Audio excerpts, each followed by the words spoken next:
Well, good morning, everybody. This is Apostle Crystal Lee. I am praying that you are well and that all is well with you. Holy Shalom. This is the Sabbath time. This is back to Torah, and I'm excited to be here with you once again with my brother Apostle Ace. And listen, we just come and have a good time in Yah. You know, the Bible talks about there being pleasures at his right hand. It is our pleasure to come to you during these times and to share the word of Yah with you. It's an absolute joy just for you to be here with us. We count it joy that you have taken the time out of your schedule, that you've woken up from wherever you are. It's early in the Midwest. It's very early on the West Coast, and in between, I'm sure you got an hour behind. But listen, wherever you are in the contiguous USA or anywhere else in the world, we are glad to have you here this morning. We want to talk to the sons of Yah this morning about altered images. We are still in Bereshit, in the beginning. We're still in the beginnings. We're still in the first book of Torah. And so we're going to have some conversations this morning. Listen, uh, I'm excited, brother. I've been getting phone calls about people being blessed by what we're sharing. And I'm absolutely elated that people are growing, that people are being expanded, that their minds are being made whole. Because what happens when you're not receiving something, you're not consuming something that's good for you, it begins to contaminate the mind. And we talked about those contaminated imaginations, and there are a lot of contaminated imaginations. We got to talk about some stuff today. And, the Father's been prepping me for this day, for this time, for these moments. I drop a lot of things often that are in my spirit that He's shared, that He's revealed. And this is breaking news. It's not something that's new because you never heard it before. I tell you what, it's written. And we're going to go by what's written, not about what men say, but what is written. And so we'll gain understanding of who Yah is and, his character and what his expectation is of his sons. Again, I have my brother, Apostle Ace, with me this morning. Brother, it's always indeed a pleasure for you to be here with me. Come on and say something to the people this morning. Well, shalom, shalom, and glorious, great, galactic, grand rising to everybody. And to my Absolutely. sister, it's always and indeed it is a pleasure and it's an honor being with you each and every time. It's just enjoyable, great conversation, and as you were saying, I'm just elated for the people. You saying the growth and the people are calling. It's truly exciting. I'm just overjoyed. This is a complete lifestyle for me. I don't know about everybody else, but Yes, sir. it is complete lifestyle. I used to say back in the day, Back in if the if day. if it's only if there's only two people going to heaven, I'm one of them. I don't know about I all of know them. that's I don't know about everybody else, but if it's only two, I'm one of the two. I know that's but right. I but know that's it's just an honor, it's just a right. privilege as we go from faith to faith and glory to glory. It is it's just wonderful. Every day it's a true experience in the kingdom of Yeah, it Yah. is. It's no It altering is. back and forth, but it's just a daily Mm, living, mm, mm. and so I just it's Hmm. a plump pleasing pleasure. Oh my goodness. Thank you, Father. It is Yes, just Lord. it is Yes, all Lord. it is I, always I, exciting to see what Yah's going to do today, what Yah's going to say through my sister. oh my. I'm just excited. So I got my seatbelt Oh on my and, God. and ready to go, sister. Ooh, pull it tight, brother. Yeah, Strap it in and pull it yeah, tight. Pull it yes, tight. ma'am. Oh my God. Uh, Oh my God. I love it. I see Elder Vicky on. Blessings, Elder. And those of you that are on, I see three more that are on. Bless you for being on. Say something to us this morning, if you will. It's a beautiful thing for brethren to dwell together in unity, not just in the background. but I love it. Listen, this is going to be exciting. It's going to be exciting. I do want you to put your seatbelts on. And every now and then you might need to take them off and run a little bit, but I need you to put your seatbelts on because this is going to be something else. It's going to be something of another kind. It's going to be different, but we are still in our galactic mode. So we're going to be identifying with things that we've never seen before and hearing things that we've never heard said before. And so this is exciting. It is absolutely exciting. And I'm overwhelmed by the testimonies. You know, if you want to grow, you will. I promise you that. You can't not grow if you want to. You understand? I was sharing this with them the last time we were together. I don't know, I might have put this on Facebook. I think I put this on Facebook because one morning I woke up and I was just really extremely longing. I was extremely full and I was extremely longing for the next iteration of myself, you know. But, you know, those iterations come as we step into those places that Yah is calling us into. Those next iterations come as we ascend, and they come as, and so listen, we're stepping out here today, and we're going to do what the Father has told us to do. And if you will, if you come in the room, go ahead and like the video as you're listening. Go ahead and like the video and share, if you will, even. Good morning. Good morning, woman of God. I see the woman of God carrying on this morning. Bless you. Thank you so much for being here with us this morning. I'd love to acknowledge all of you as you come in the room, and you'll notice that I may do that as you're coming in. So, but let's jump into here. Let's jump into here. Father, we just give you glory this morning. And for the sake of those that are listening, we take the time just to acknowledge you. This is a lifestyle for us. So, you know, some things go without conversation, some things go without words because we have identified the maturity of the relationship. For those that are listening, Father, we acknowledge you. We acknowledge your seat. We acknowledge your authority and your dominion and power.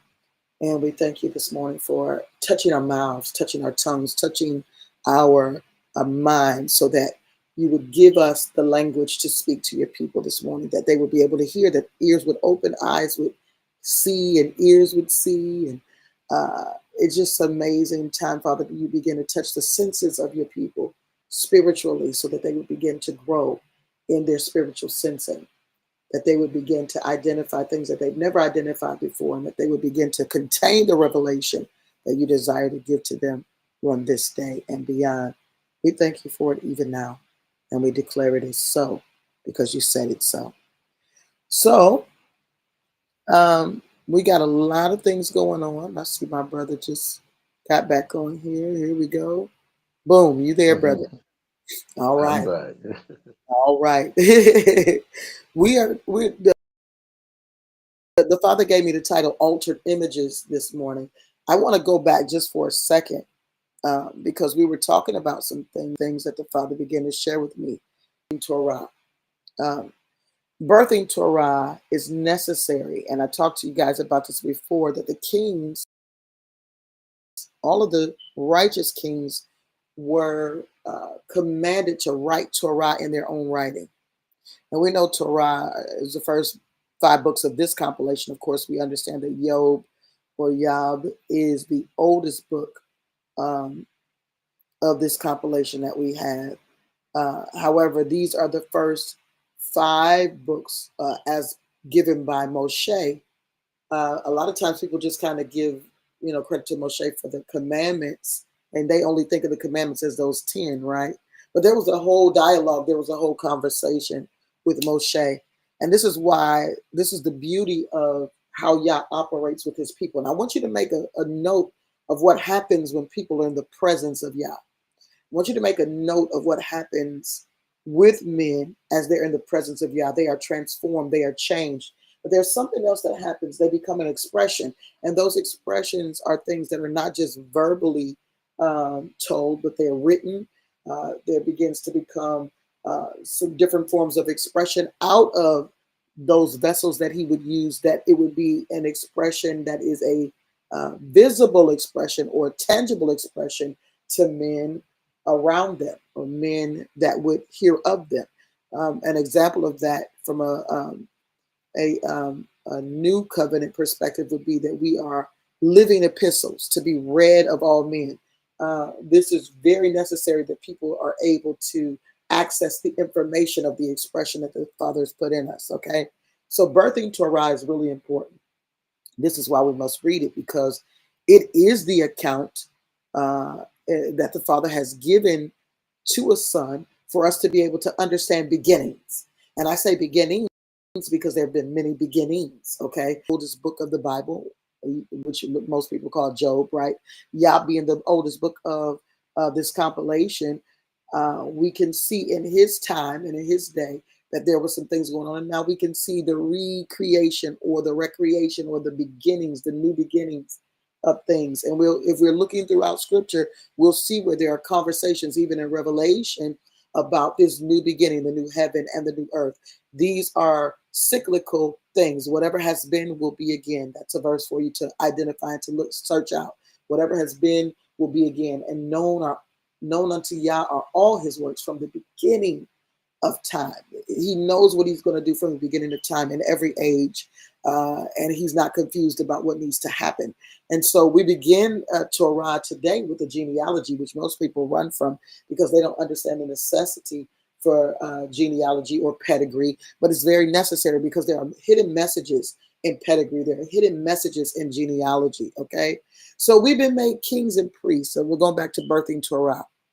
And there are some qualifications for our authentication and operation, right? The Holy King writes his in his own writing, Torah, and the priest carries out the duties of the tabernacle, carrying the weight of the ark.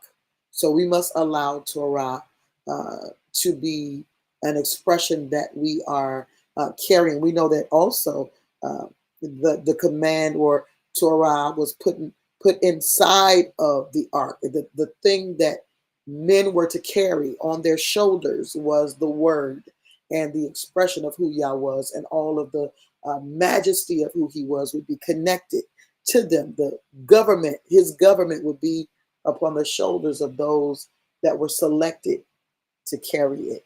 And so I want to say this. We got a lot of revelation. We got a lot conversation, but here's what the Holy Spirit said to me last week after we got out of our Torah session. He said, I want you to tell the people that revelation without Torah is divination. Oh my God. I felt like I was 16 all over again. I felt like I was sitting in that car listening to a song that I recorded in the studio when the Father says to me, anybody that's not operating as the Mashiach operated in the earth, and they have a building or whatever they got, and they're deeming me attached to it, they don't belong to me. He said, because there is an operation and there is a protocol. And I've been using that word protocol and priority with with my client in this season, my clients in this season. There are protocols and there are priorities. But he said, revelation without Torah is divination. So we must know what Yah said in order to hear what he is saying. Brother, say something there because I need to take a break on that one. Oh my goodness. Yes. Oh wow. This is where you started, and this is where you end up last week. Okay. Hallelujah. Well, I tell you, that is something, and it is powerful and just really exciting to understand the rebirthing, the birthing of the Torah, and dealing with the beginnings. And so, I see a birthing of the Torah when in Genesis chapter 1 and 2. And so in chapter 1, 26, verse 26, 25, 26, or something like that. And talking about the image and the likeness, Mm, he created. He mm, created. and and so it's interesting because uh, when he, on the sixth day of creation, on the sixth day of creation, and since you talked about Yah being the oldest book that comes out, and so we know then that on the sixth day of creation, the book of Yah was out. mm-hmm, Yeah, so it's mm-hmm. interesting because you go back to even when you look in the garden, the tree of life, or the tree of the knowledge of righteousness and evil. Mm-hmm. So when you talk about knowledge, it's not talking about eating physical fruit, but eating spiritual food. No. And so we know Yes. that there was the book of life as well. And then it's interesting dealing and understanding the created man had the Torah. They had the Torah because he gave them commandments of what to do. Say Mm-hmm. you're going to be rulership, That's it. and it's interesting because on the sixth day, man, he didn't breathe the breath of life in him. He had breath, but didn't have the Holy Spirit. There was a problem with the sixth day Mm-hmm. created man, and it was about obedience. They couldn't obey. They had a problem with disobedience Mm-hmm. based upon all the other things that they were dealing with, Mm-hmm. all the other books and things that were out there during that particular time. Because we do know that he told this created man that he changed his life. And we Mm-hmm. know that Adam, he changed his life from being a created man to a formed man. And so it's just interesting that Mm-hmm. how when he did that, the birthing of the expression of the Torah now comes alive, And as you mentioned, we are living epistles. So now the formed man become Yes. a living expression of the Torah. What the created Mm-hmm. man couldn't do, live, now the formed man could. And so it's just interesting because here's the birthing of the Torah. It was already there. It was already there because Yah is already there. It's Yah. That Yah is the Torah. Everything about Yah is what the Torah is. Yah. And so now we saw that there was a problem with the 6 day man.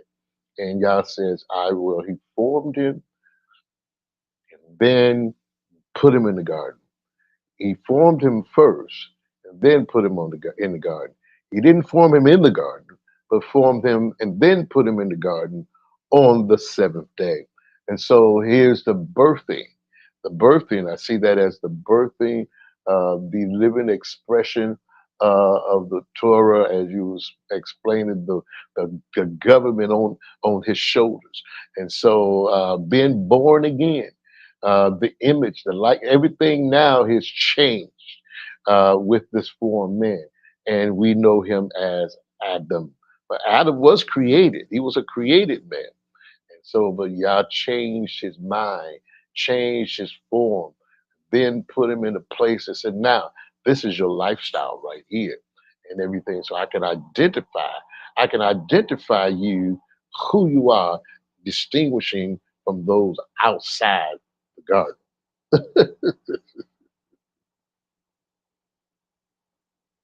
Yes, sir. There is a separation. There is a delineation between what was inside and what was outside. And I I want to share some of the things that stuck with me from last week at Torah. One of the things that stuck with me from last week was the woman's words, where she said, "The serpent deceived me. The serpent deceived me." Um, Really important. And I'm going to read the opening, and then I'm going to go back to that because then you'll understand um, why I'm going there. Um, let's read the opening. In today's Torah reading and discussion of Genesis 5 through 7, we explore the foundational truth that Yah's divine plan for humanity was for mankind to embody and express godlike image and likeness. Godlikeness and image.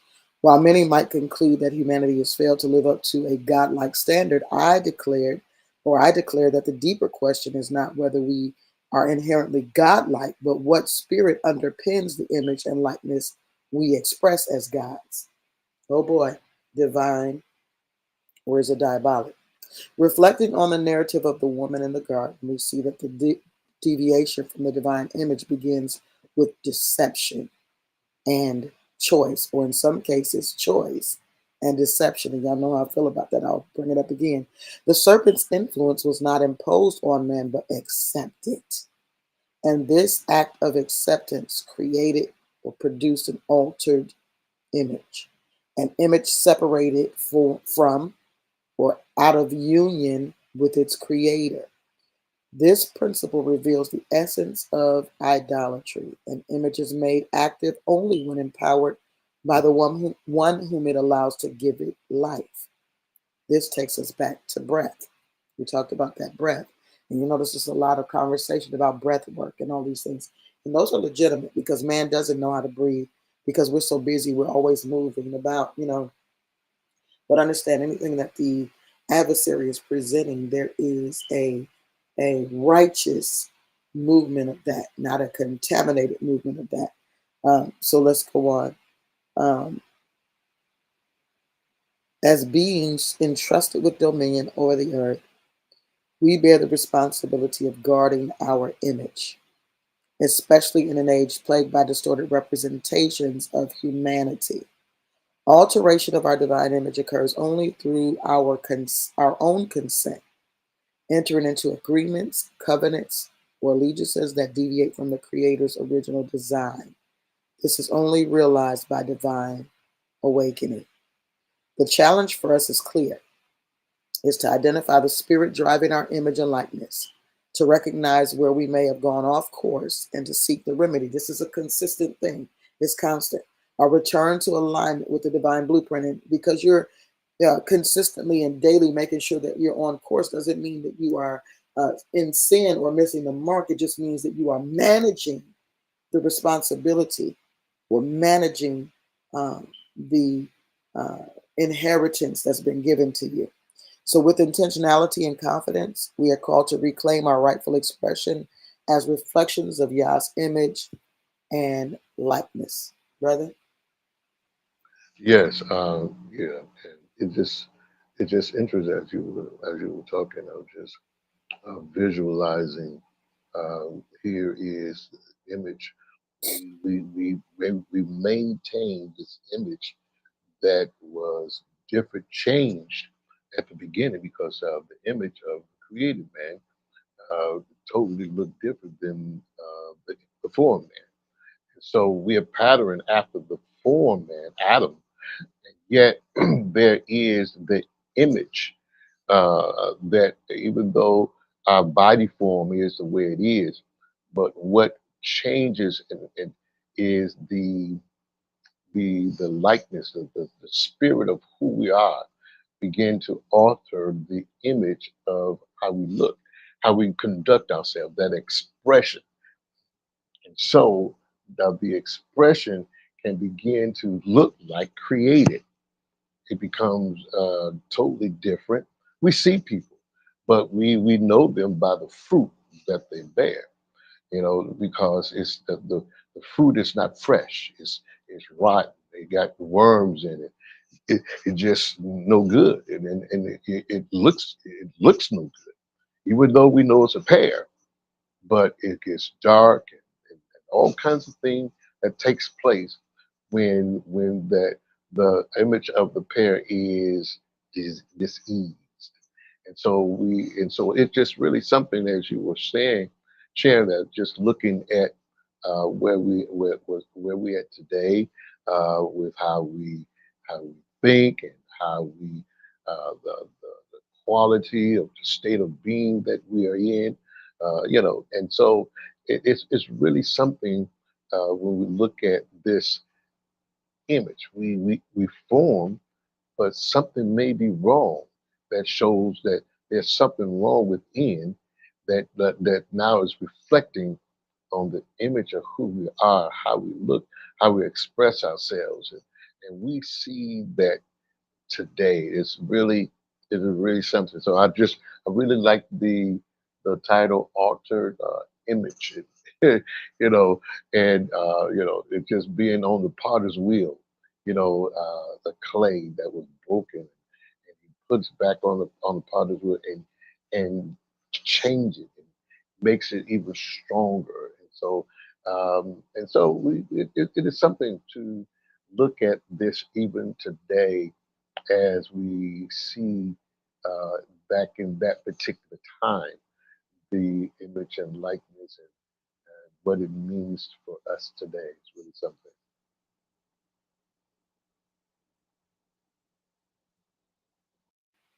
Absolutely. It is. It's amazing. And like I said, one of the things that stood out to me that I remember from last week was the serpent deceiving, that term from the perspective of the actual image of the thing, but the nature of the thing. You'll notice that animals are used of a thing, like when we talk about the king that became a beast. He was a king, but he became a beast. He became, it just wasn't his physicality, but the nature of who he was. He was out in the field. His nails grew long. You know what I'm saying? He's out in the field, living off the land that way instead of being in his palace, in his royal, um, in his royal garb. His position has been altered. His image has been altered, and now his position, because of his image alteration, now his position is being altered. And that's really important that we identify with that. That deception, um, it wasn't imposed upon her. It was not, if you remember correctly, it says that the woman saw that word ra'ah. She desired something. She began to get an appetite, a strong inclination towards consuming this thing that was being told her in the way of knowledge. You know, she was being exposed to some information. And I don't believe, brother, that at all that the information that was in that garden was to be hidden from them, but there was a time for it. I don't believe that the timing of this Nakash, the timing of this shining one, was in the timing of Yah. And we'll see this as we're reading throughout today. We'll see that there were often those who left the path. We see the scripture that says that there are those angelic agents that lost their former estate. Well, they left it. They left their former estate. I know when we hear things like that the adversary, and we're going to talk a little bit more about that as we go along in the weeks, because I'm trying to gingerly bring some things to your attention, because this is going to be a culture shock for those of us that have been in the work for a very long time, or being hearing the Bible being read and not having the understanding. Brother says it like this: people believe what they've been taught, not what they read, right? And so the reality is it's going to be a culture shock. It's going to be a shock because now there's an awakening and revelation is coming. And in that revelation coming, it sounds nothing like what was sold to us, nothing like what was given. And so this changes the whole dynamic of things. Even if I go back to the first conversation that we had about Torah, when we look into this on a more deeper level, anytime you're coming into something, you're going to get levels of things. You're going to grow, faith to faith, glory to glory. You're going to get levels, but the level that you come in on is not the level you should stay on. And I was talking to someone today. They called me and they were talking about how blessed they were by what we were sharing and by the conversations that we were having and how they were growing. And they were sharing that, they read in Hebrews where, you look talking about this death, burial, and resurrection, but that's not moving on from these simple things, from these elementary things, into something that is more advanced. What happens with church people is that they come into a space where they only deal with beginnings. They don't go past. They don't go past the thing that they know. They don't move on to perfection. That's what I want to say, because beginnings are very important. Foundation is very important. But the true foundation that's the most important is Torah. That's why I said it's a birthing of Torah that is necessary, because you don't get authentic divine divination. That's just what it is. You can have all kinds of things and all kinds. If you don't have this foundation, then you're operating in another spirit. And it's fascinating to me that so many leaders abandon, except for if they want to pull a point out, right? But they don't have the foundation upon which the thing that they're talking about was built. So they don't go all the way back to the first conversation that we had, because he wants me to go back and make some clarification here. You have to understand that the God that we serve, that Yah, is a God of collaborations. He is a God of partnerships. Now, he created everything that ever was, okay? But after he creates everything that ever was, there is this time where things are not looking the way that they should. And often when we think about the earth being formless and void, we're thinking about, the terrain. But there's some deeper conversations there, because I kind of brought to bear some things with you last week, that the waters are often a figurative conversation of peoples, right? So when you go back and you read this, I'm just going to drop a couple of things, because I don't want to overwhelm you with things today. But when you go back to that, you'll see, and notice I was talking about recreation. I'm always talking about recreation when I'm talking about Genesis, or recreation, because he had already done a thing. So you know that he had already done a thing, because when he talks to Job before anything, he says, "Where were you when I formed?" Right? So we know that he was the originator. But when we're looking at Genesis, in this conversation that the Father's having with Moshe to have with us and everybody after, or after him, or with him, there's this conversation about Elohim. Why you hear people, when you hear New Agers, or people that are beholden to other doctrines, where they want to make the God that they serve the preeminent God, or whatever, there's a reason why you hear things like, "Oh, we were created by these beings," and this is the new conversation. It's a new conversation because originally it was the Big Bang Theory, right? Which I believe in the Big Bang Theory, but the Big Bang Theory happened in the wombs of our parent, of our mother. It happened in the womb, when that flash of light, when the sperm met the egg, and boom, it was life that was ignited in the womb of our mother. There is a Big Bang Theory, but it's not the one that they talk about. Notice, everything they talk about is a twist of what has already happened. It's a twist of what Yah has done. So when they start talking about these beings that we come from, right, they are only off because they're trying to create another identity by not connecting this to Yah, right? But the word discusses in Genesis Elohim, and it is a plural word. Newsflash. The word Elohim is a plural word. But here's the thing. Yah can give the task that he already, based on what he already did, to those that he deems can handle the inheritance, if you will. Such is the case. Every son that came before us had an appointment. They had a responsibility, right? And they fulfilled that responsibility. The Mashiach being one of those that we'll discuss, he fulfilled that responsibility, but then it wasn't finished. It was only finished for him, but it was the beginning for us.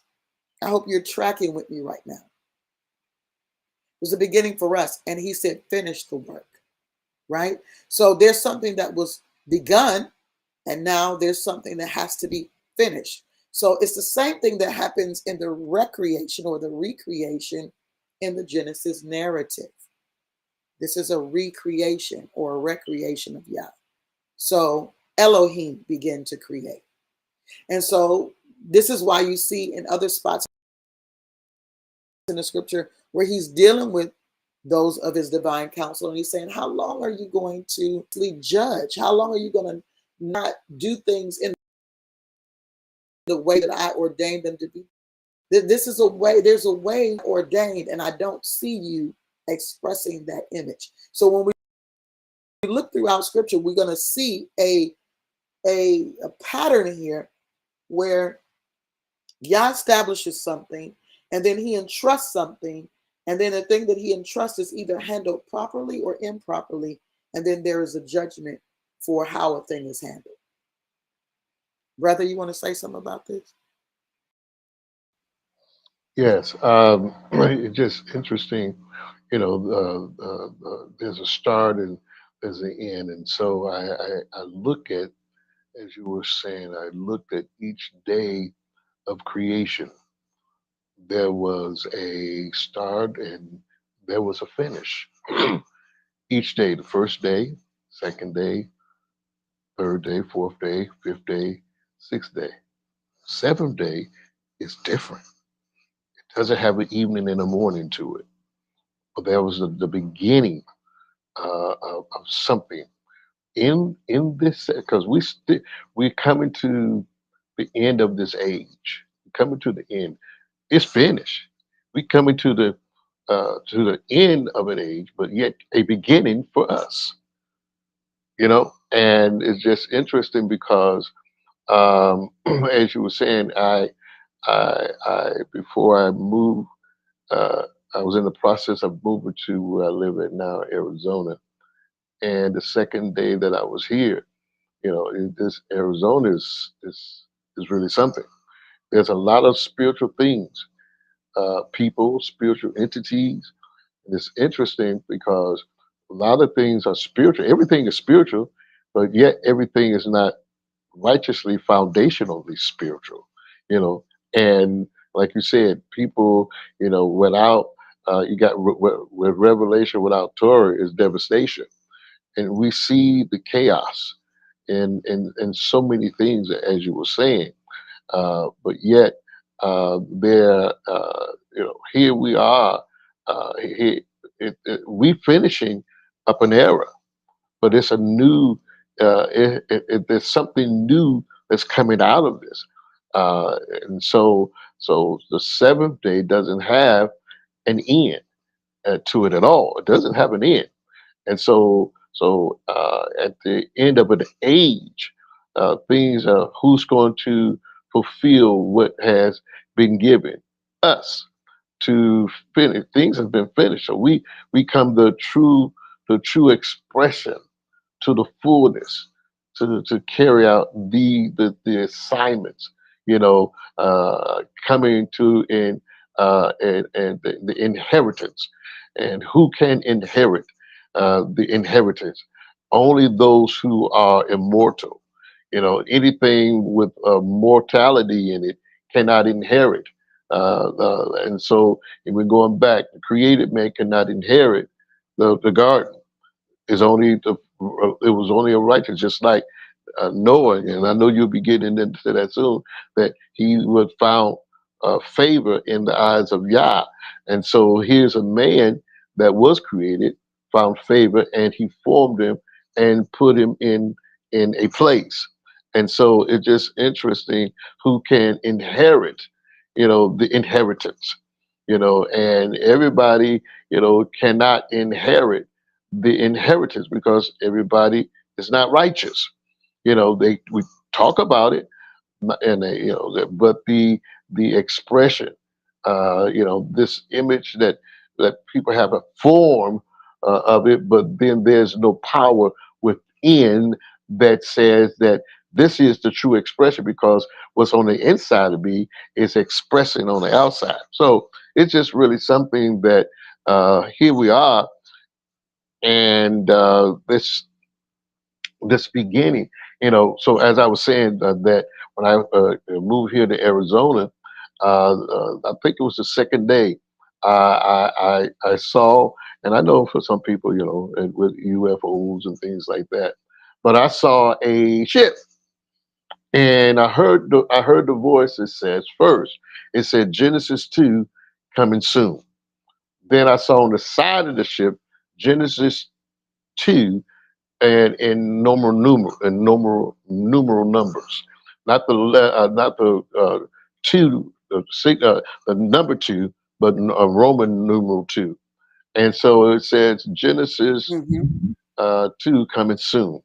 And so here we are. Hmm. We are in Genesis 2. This is Here we that are. that new Yeah. that true expression where we Amen. look at Genesis in the beginning. So now it is finished. Who's finishing it? We're looking at the atoms, and we're looking at when we look at Genesis 2, I look at Adam, before he couldn't, he fell short. But here are the Adams and the Eves of the sons coming back to that place, of that, Yes. of that, where is that's we the full expression of what that is, or what that was. And so it's just interesting because, just, that coming to an end, a beginning, and there's just to see, as you say, the recreation and what Yah done, and each day, and so this seventh day is remarkable because this seventh day, when it began to reveal. It began to Mm-hmm. reveal what was hidden. And so now we're in the fullness of everything nothing is being hidden. And so when we read throughout the scriptures and the prophets and the letters, the gospels and everything is being revealed, nothing's being hidden. And so it's just that now it's just I'm going to reveal who everybody is. And so we're on this journey. And so I'm excited about everything about what's happening, and what have you, being a part Mm-hmm. of this, being chosen, being a part. Oh my There are God. few are chosen, many are called, but only few are chosen. We got to come to this Mm. because everybody think they've been chosen. Many are called, many are Mm. called, many are called, many are called into the earth, into the earth, but only few are chosen to begin to carry out what's taking place in the earth. And you speaking about the new heavens and the new earth, we're being replenished right now. Things are happening. Things are being purged right now. Things coming up, and as we see things coming up, that's purging. Mm. That's coming up. Like David said, purge me with his, wash me. I'm clean. Something's coming in, but something's coming out. There's Yes. something, the glory of Yahweh is so powerful. It's purging it's purging the earth, it's purging the heavens, it's purging the universe. Everything is being purged. Yes. Nothing is being hidden now. And so, Yes. it's just a matter of time of the new heavens and the new earth. It's right before our eyes. And I'm gonna stop there, sister, because I got another appointment in a few moments. But I'm gonna put my mic on mute and listen. I got my seatbelt on now. So, oh Hallelujah. my. Listen, I love it. He did declare that there would be a shaking of the heavens, you know. And this is what happens when things need to be shifted. There's a shaking. And in that shaking, things that don't belong fall out of place, right? And things that do belong hold fast. And this is an instruction to the sons that we hold fast that which we have been given, lest at any time we allow them to slip. And so these things are important. And people have held on to things, but they weren't the right things. Now the Father's saying, listen, I want you to hold on to something. I want to give you something to hold on to. I want to give you something to be certain of. I want to give you something. And see, when we talk about the Elohim, when we talk about the gods, y'all know I talk about this often because it's a true revelation to understand that the Father is a collaborative God. He wants to collaborate. He collaborates with his creation. He is the God of hosts, the host of the heavens and the earth. Okay? He has backup in both spaces and they both interact. Angels descending and ascending. We got heavenly angelic agents and earthly angelic agents, and they both can traverse time, traverse space. I'm going to read you something real quick just to kind of clarify something here so you can have some more clarity. We're going to be going into these things so that we have an understanding of who Yah really is and what he really has an expectation, what his expectation of us is. This is important. If you don't understand expectation, then how can you ever relate according to that expectation? So here we go. Y'all know I love Zechariah. I'm going to start to go down to where I want to end is around verse 7, because there's a place that I want to reveal to you there. But let's start at verse 1, and then we're going to get into the reading. And he showed me Yeshua, right? The high priest. I know it says Joshua, but there's no J in Hebrew. And the pronunciation is Yeshua. High priest standing before the angel of Yah, standing at his right hand to resist him. So just before we go any further, I want to go back to this conversation about the Satan. I want to go back to this conversation about this because we've been given this ideal that Satan is an individual entity, right? It's one being, and that's not the facts. When we look throughout scripture and we're dealing with these Satans or devil, y'all know I have shared some revelation with the devil piece, which is internal. Satan is external opposition.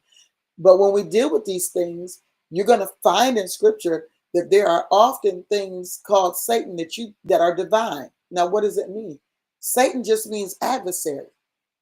Okay, do you guys remember when there was a conversation being had about Ahab and how Yah was going to end Ahab?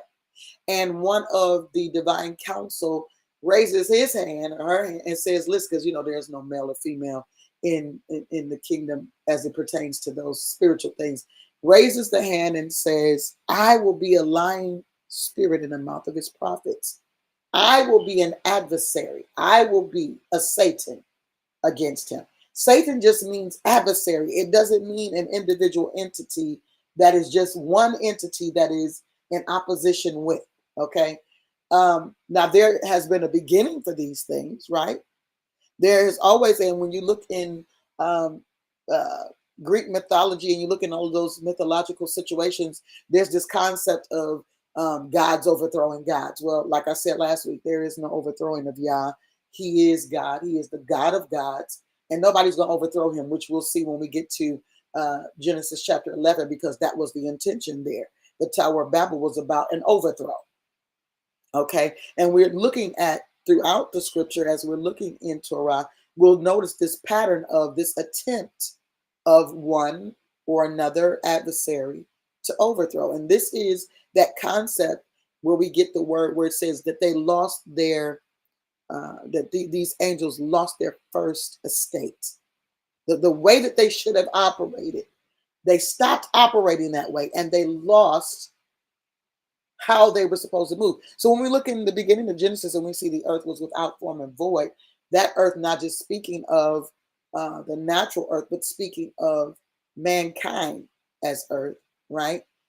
And then there was a breathing, right? Just like this morning, we are breathing. The sons of Yah are breathing. And as we are breathing, you are picking up that breath. You are receiving, you're breathing in that breath. It's the same thing that was happening. I told you Elohim is plural there. And so a lot of people might have a problem with that because there's only one God.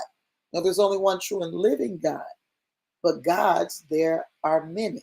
I'm going to read Zechariah. I'm going to finish reading this to you. Okay. And Yah said unto Satan, to this adversary, the Lord rebuked thee, O Satan, even the Lord that hath chosen Jerusalem rebuked thee. Is not this a brand plucked out of the fire? Speaking of Yeshua, right? Now Yeshua was clothed with filthy garments and stood before the angel. And he answered and spake unto those that stood before him, saying, take away the filthy garment. Now, these are the angelic agents talking here. This is not Yah telling anybody to do anything. These are those that are collaborators with Yah to do his bidding, to do his work, to fulfill what it is that he's desiring. Take away the filthy garments from him. And unto him he said, behold, I have caused thine iniquity to pass from thee, and I will clothe thee with change of raiment. This is not Yah speaking to Yeshua. This is the angelic agent speaking to him. He said, I have caused thine iniquity to pass from thee, and I will clothe thee with change of raiment. And I said, let them set a fair mitre upon his head. So they set a fair mitre upon his head and clothed him with garments. And the angel of the Lord stood by. Now, I don't know about you, but as I'm looking at this, we're reading the book of Zechariah, right? There's a conversation here about what was taking place. 5, it shifts gears. And it says, and I said, brother, are you reading what I'm reading? And I said, who said? And I said, let them set a fair mitre upon his head. So they set a fair mitre upon his head and clothed him with garments, and the angel of Yah stood by. And the angel of the Lord protested unto Yeshua, saying, thus saith the Lord of hosts, both in heaven and in earth. If thou listen at this conversation that is being had with this fish that has been taken into a supernal realm. I hope you're hearing me. This is Zechariah, the prophet, speaking on what he saw and what he said. And this is the outcome of what he said. Thus saith Yah of hosts. This is what he's saying unto Zechariah. I'm sorry, unto Yeshua, the high priest. Listen to what he says. If thou wilt walk in my ways, number one. If thou wilt keep my charge, number two. Then shalt thou also judge. The word of the Lord declares that we, mankind, is to judge angelic agents, right? And shall keep my courts, and I will give thee places to walk among these that stand by. Who's standing by? The gods are standing by. The sons of gods are standing by. This is a collaborative effort. And if you understand that, then you understand that you can't be a bump on the log, because there's a responsibility that you hold, not just to guard your image, but to express your image, because the God likeness is not like God's. All mankind are operating like gods, but by what spirit are they being driven? By what spirit are they being driven? Let's go to Genesis chapter 5. We're going to start some reading. Brother, you want to say anything? I know you only got a few more minutes. No, I'm just gonna just say to each and every one, it's always a privilege, it's always an honor. Sister, I am enjoying you. I definitely will do the record and listen to the rest of everything. This is wonderful, and I'm going to listen out until I have to go. Awesome. We love you, brother, and we appreciate your presence. Yes, We appreciate you coming on and breathing. We yes. appreciate that. Let's go to Genesis. Yes, Lord. Genesis chapter 5. Let's go there, y'all. And you'll notice I didn't give you a bunch of other verses. I have some other things that I would love to share, but I really want to get through Genesis, and we may not finish all of this conversation today, but we will pick it up next week. We will pick it up again next week. I promise. I'm not going to do the double Torah today, not today, but we will pick up where we left off next week and add to it. Okay, because we're going through Torah. We don't have a specific pace that we're moving through here. And understand, there is going to come a time where we're going to add back galactic prayer, right? But Torah will still be happening. So we'll be doing it alongside each other, okay? It's here because there's some things that he wants to bring to the attention of the sons so that we understand our true function and we understand what his expectation of us is. Genesis chapter 5. Let's go there. There were some other things that stuck out to me too last week, and the instruction. Because Torah means instruction, it doesn't mean law, but there's a whole conversation around why it was translated as law, because there were some desires of those that were translating to bring mankind under laws. And we look at that right now. We look at the magic of the laws in this land, right? And I said magic intentionally because everything has an underlying thing that's going on with it that's not visible to the eye. Very spiritual, very much so magic is how they're operating. Even, I'll give you something real simple. You know the line on your check at the bottom of your check? It looks like a line, but it's not a line, it's words.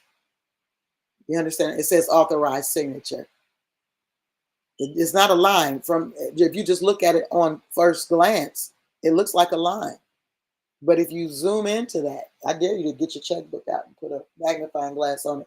You'll see that it says authorized signature. So a lot of things that are, well, all of the things that are earth related that are not being managed by divine principle, being managed by divine authority, is more so magical than it is anything else. It is magical. It's divination.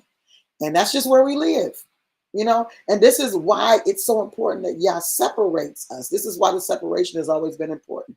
This is why from the beginning Yah separates. Elohim begin to separate. They begin to follow the instruction of Yah to separate this from that, to separate light from darkness, to, you know what I'm saying? They're doing the work according to how he already established. You say, well, how can you say that? What's the first thing he asked Adam to do after he created all the animals, and he named them himself, the beasts of the field? He named things. He said, what do you call this? This is a collaboration. Yah has an expectation that we will, to allow him to be expressed through us, to accomplish a work in the earth that has never been seen before. We'll see that in some of the reading that we're doing today. Foundational. Listen, if the foundation ain't right, then what we building ain't right. You understand what I'm saying? Altered, the diabolically altered images come from hijacked imaginations. Y'all write that down. Diabolically, because altered images are, that's not a negative term. It's not a negative term by its face, but what's altering the image? Because see, we've been altered. We've been made new. We're new creation. That's an altered image. But a lot of people are being altered by diabolic nature, and it's coming from their hijacked imaginations. We talked about imaginations last week. Actionable images. What happens with the imagination is so important, because what we're hearing, what we're conceiving, what we're consuming becomes an impression and an image that's created. And the Father does have things that he wants to show us. This is, without a vision, the people perish. What is the vision? It's an oracle of Yah. It's something that begins to form images and show us pictures. And so let me say this. This is why a lot of people are having such great issue, because you're seeing images of things, but you don't know what to do with the images that you're seeing. Are you conceptualizing what I'm saying? You're seeing images, but Yah is only showing you, he's only showing you what is to come, but you're not seeing the process by which you have to arrive there. And that's what's throwing people off, because they're beginning, they despise the process of Yah, the processing of Yah, or they don't see it as processing. They feel like, oh, here we go, got to do something else. No, but see, in Christendom, in the religious industrial complexes of this world, right? There is a work to become. There works, you know, in an effort to try to attempt to step into something. No, but in the kingdom of Yah, the works are from the becoming. As a result of becoming, this is the work that I do. This is what comes out of me. Not I'm trying to do something to get to something. I am doing something out of what I have already attained. And that attaining is coming as a result of the relationship with Yah. How I relate with him. You know, my proximity to him. That's why I'm telling you, the longing that I had was so strong. It was like the Father was saying, listen, you're coming into the next iteration of yourself, and I need you to really understand what this longing is about. It's about the sons of Yah and all of creation travailing, anticipating, desiring the manifestation of the sons of Yah. Oh my God. We're in a real place. We are in a real place. Shalom, brother. I love you. We're in a real place. Let's go to Genesis chapter 5. I may take breaks between some of this that I do, because I need some hydration. I am almost on the other side of what I was dealing with from those candles. But listen, I went into a space the other day, not by choice. Love you forever, brother, too. Not by choice, but by request. And the place that I went into was burning the candles. It was smelling wonderful, but it is my enemy. You hear me? Those unnatural candles, unnatural scents are my okay. They are my enemy. So it's a difficult it's a difficult I'm processing through that. So y'all bear with me. I'll pause from time to time and just kind of drink some water and clear myself up to come back to you again. All right. Genesis chapter 5. Let me know when you get there. I'm going to have to bring on a reader. Y'all let me know if you're willing to come on and read. I'm going to need to bring on a reader. That'll help me get through here a lot faster. Genesis chapter 5 begins with the generations of Adam, the descendants of Adam. And so Adam is not just a name of a person. I just want you to understand that. It is the description of the kind of man, okay? Adam is the description of the kind of man before. This is the description of the new man, okay? So this is important that we understand that Adam is not a name of a man. Not the nomenclature, I should say. Name as in my name is Crystal, Vicky's name is Vicky, Karen's name is Karen, not that. It is not the nomenclature. It is the character of, it is the understanding of, the origin of, okay? This is the first man, okay? In this age, let me be clear, the first man of his kind in this age. There were other men, Elohim had created other things, identify these things. And see, here's the thing about the scripture. Yah chose people when he chose those to inspire that had clarity and understanding of other things. They were aware of what was going on in the culture. They were aware of all these different things so they could have a conversation with clarity and comprehension, right? Adam, this meaning read the first man of his kind in this age, okay? And you'll notice in every age, and you'll see when we get a little further in Genesis, after Cain, then there comes Seth. And Seth is new. It's something new that's happening out of Seth. And we'll go through it. So I just wanted to clarify that because Adam sent the male and the female. All right. So let's go here. This is the book of the generations of Adam in the day that Elohim created man.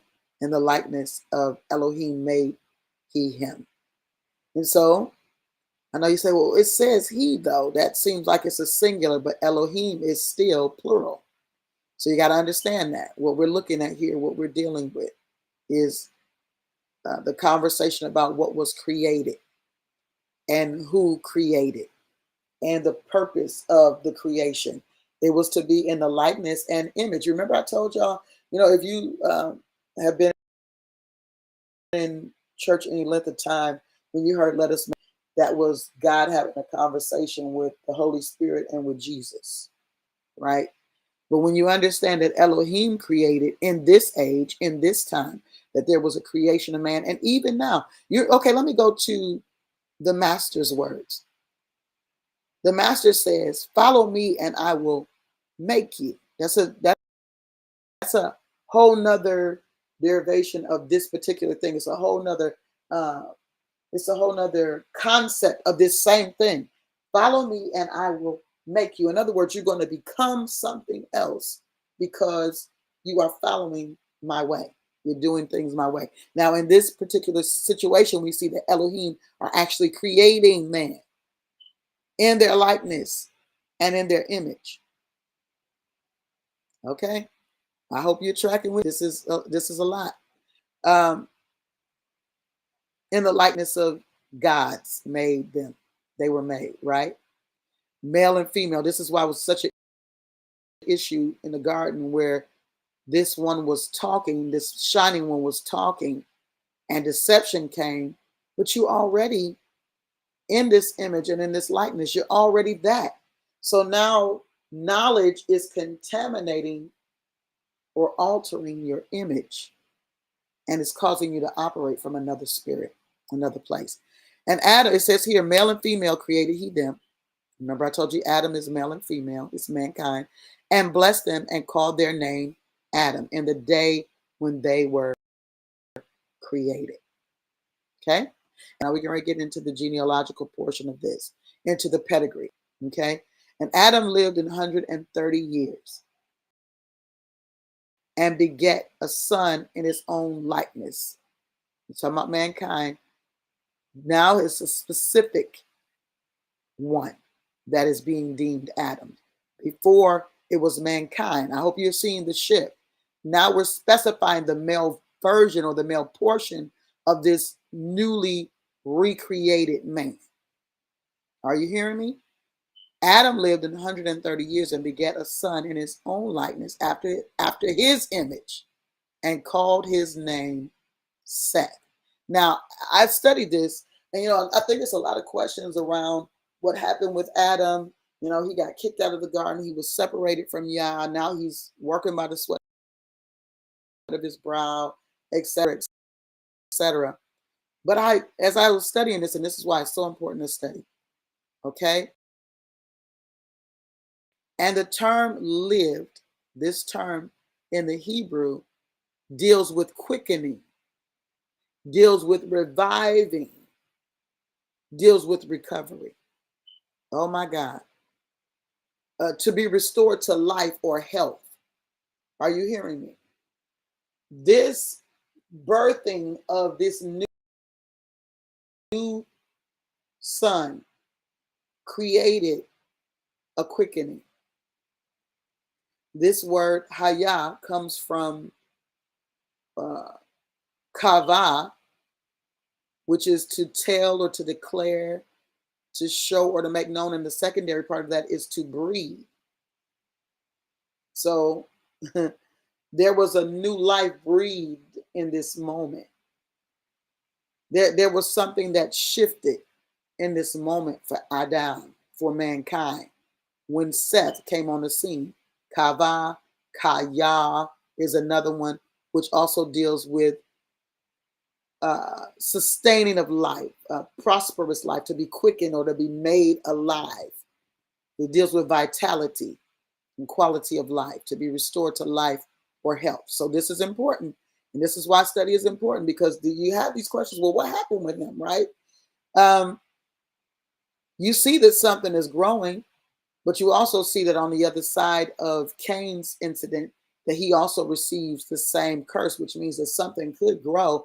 It was just at the hands of Adam, the ground was cursed, right? Then we see it happen also to Cain because of Cain's disobedience or his rebellion. It says here, Seth, he called his name Seth. Now, Seth, I'm going to pull that up real quick. Seth is the expression, the new expression of Yah. After all of these things that have gone down, after Adam, mankind that was formed and created, right, in this God, in the image of God's, after they raised or from that space that they were in and were separated out of that particular identity, Seth, which means compensation, comes along. This is so amazing to me. Compensation comes along. Compensation is set in place. There's an appointment of compensation. There's an appointment to perform something out of Seth. Okay? Follow with me. Let me know you're tracking with me. It says here, the baby is sleeping, repeating me in her sleep. And the days of Adam after he had begotten Seth were 800 years, and he begat sons and daughters. And all the days of Adam that Adam lived were 930 years, and he died. And Seth lived 105 years and begat Enosh. Let's look and see what Enosh means, because we know compensation is Seth, right? If y'all would put this in the room, Seth is compensation, and Seth begets Enosh.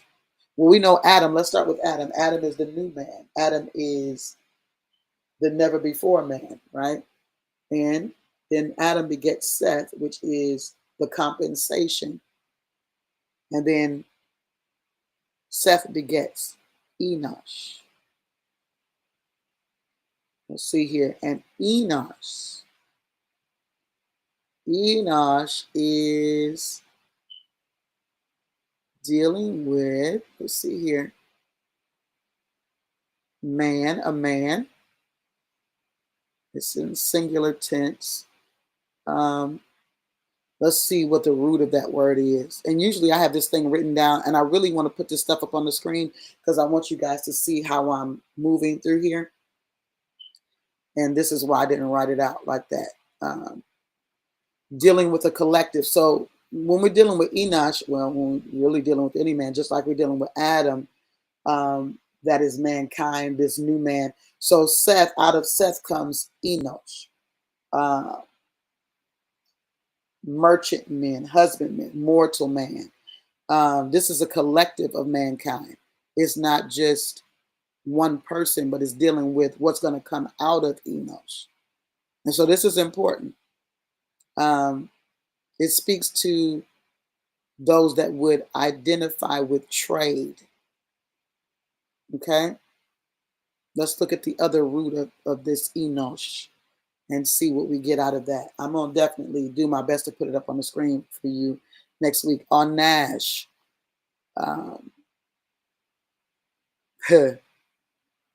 desperately wicked. Oh my God. You see this? To be frail, to be feeble. Now that sounds crazy because Enosh is compensation. But Seth is compensation. But when Seth is born, the word declares that then men began to call upon the name of Yah.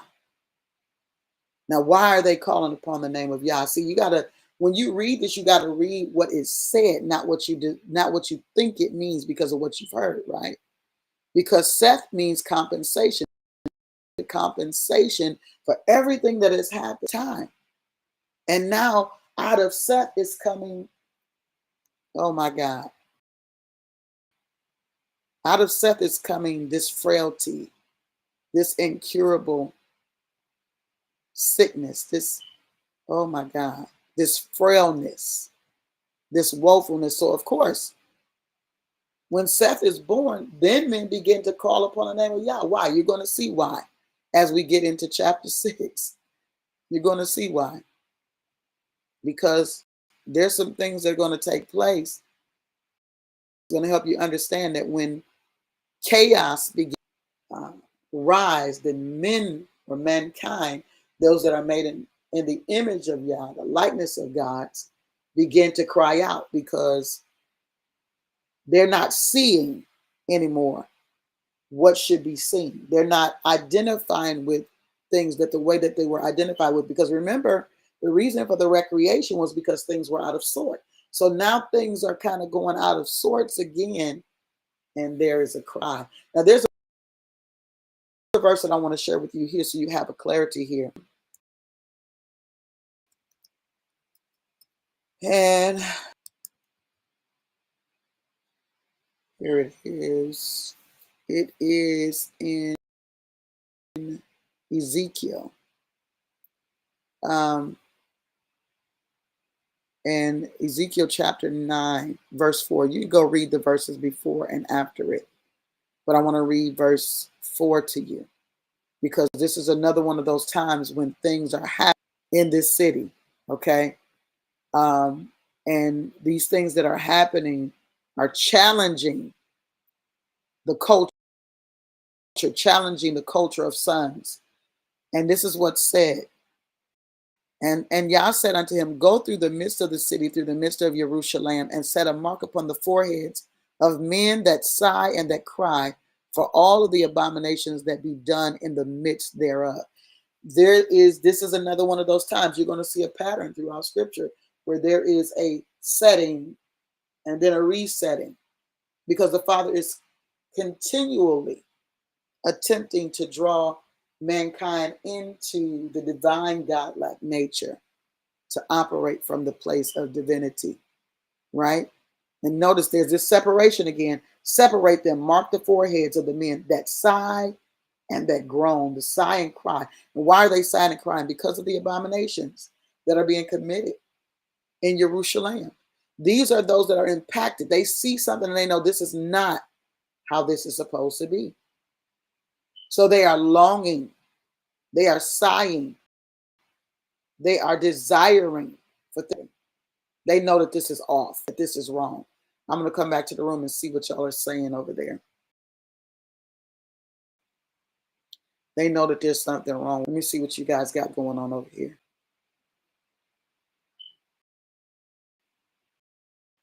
All right. How are you? Good morning. Good morning. Seth is compensation. Holy shalom, Dwayne. Okay. So let's keep going. I really need to put that window over here. But where is the window? All right. And now we say, and Seth lived after he begat Enosh 807 years and begat sons and daughters. And all the days of Seth were 912 years, and he died. And Enosh lived 90 years and begat Canaan. Okay, let's look and see what Canaan's name is describing to us. Canaan. Canaan is how it's pronounced, and possession is the meaning of Canaan, possession. And we'll look at the root of that in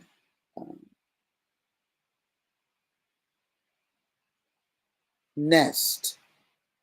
It literally means nest, or it could be likened to cells, like the nests in Noah's Ark.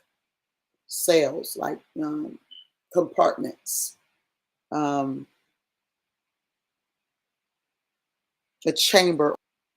I'm going to look at a deeper etymological construct of that word. Kanan, which also means to make a nest or to be nested. So if you guys are tracking with me, it's something that is erected. Oh boy, we're leading up to something here. Something that is erected. Compartmentalization is something that is erected. To build is something that's built for occupation or for occupying. Does that make sense? So we got Seth, we got Adam, this new man, never been before, fallen, birthing Seth after Cain killed Abel, which was the righteous seed. We got Seth bearing Enosh, Seth, which is compensation for everything that's happened before then. We got Enosh. What was Enosh, y'all? Are y'all keeping up with me? Did anybody put who Enosh was in the room? I need y'all to keep up with this so I can just glance at it, because I'm trying to track with you so that I'm not just reading something to you, but I'm actually going through it with you. Let's go back to Enosh. I need y'all to put Enosh. Okay. Thank you, Elder, for taking the time to put up what we're talking about here. Help me keep up with it. Enosh. I'm going back to Enosh.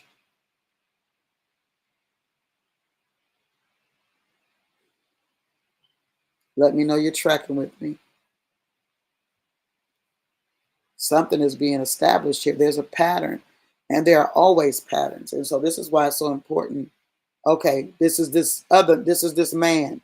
So this is another man that's been created out of all that's happened.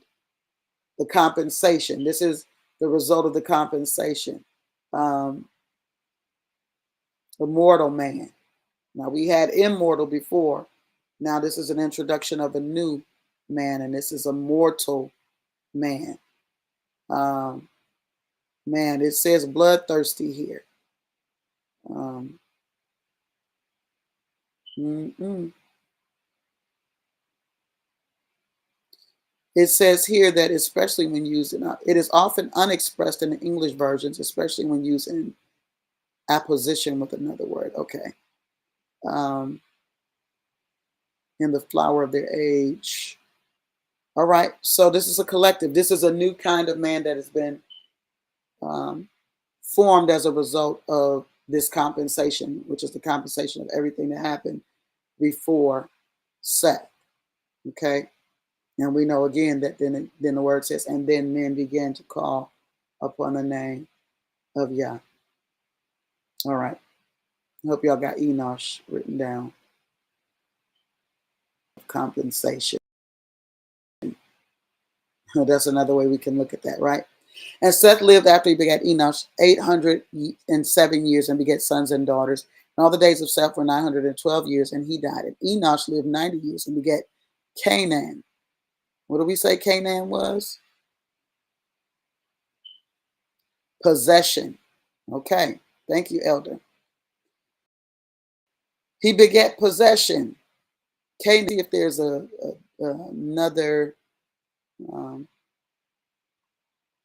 root to this word possession in Canaan.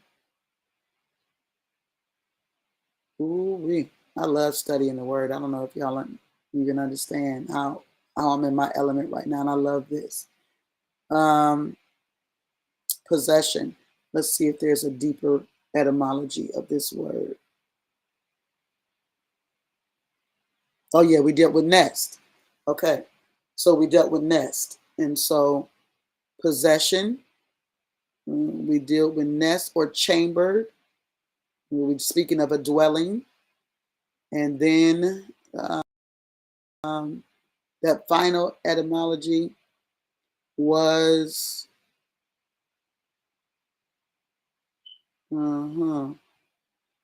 something that is being erected. Are y'all with me? All right. Y'all got that? Elder, you got that? The erecting of something. Okay. Let's go back. We're going to get through here. We ain't got but a couple chapters to read this morning, and I need to take a break after a while and plug this computer up. Hopefully this is connected. Let me plug it up now. That's what I don't want to happen. Okay, praise Yah. It was connected to the wall. All right. And it's easy for me to take my notes and to create a conversation from this, but I want you to actually walk with me through the process. Okay? I want you to walk with me through the process. And I've done this before on Torah days, but I really need to put it up on the screen so you can see how I'm tracking. It says, and Enosh, which is the erecting of something, the chambering of something, right? Lived after he begat Canaan. Enosh. No, Enosh wasn't the chambering. Enosh was the new man, the mortal man. Begat Canaan, who is the chambering or the erection of a new thing. 815 years to beget sons and daughters. And all the days of Enosh were 905 years, and he died. And Canaan, who is this erecting of this new thing, beget Mahalalel. Let's look at Mahalalel. I love how the Father works too, because he often will put something in the midst of something to break something up. And we're going to get to that in a minute. We're going to get to that in a minute because that comes in the form of Noach. Mahalalel. Here we go. He was the beginning of something new. Something was being erected. Mahalalel comes out of this chambering, out of this nesting, out of this habitation, this place of dwelling. And Mahalalel's name means praise Yah. It means the praise of Yah. Praise of Yah. Very different of Yah. Let's look at the etymology. Mahalal means to praise or to boast.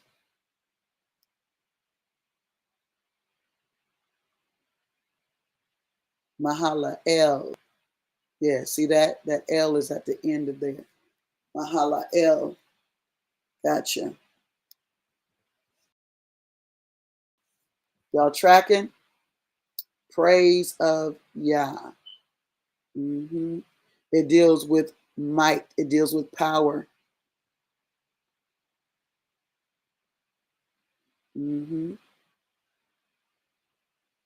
Okay, so let's take it back for a minute, because this is why we study. Y'all listening?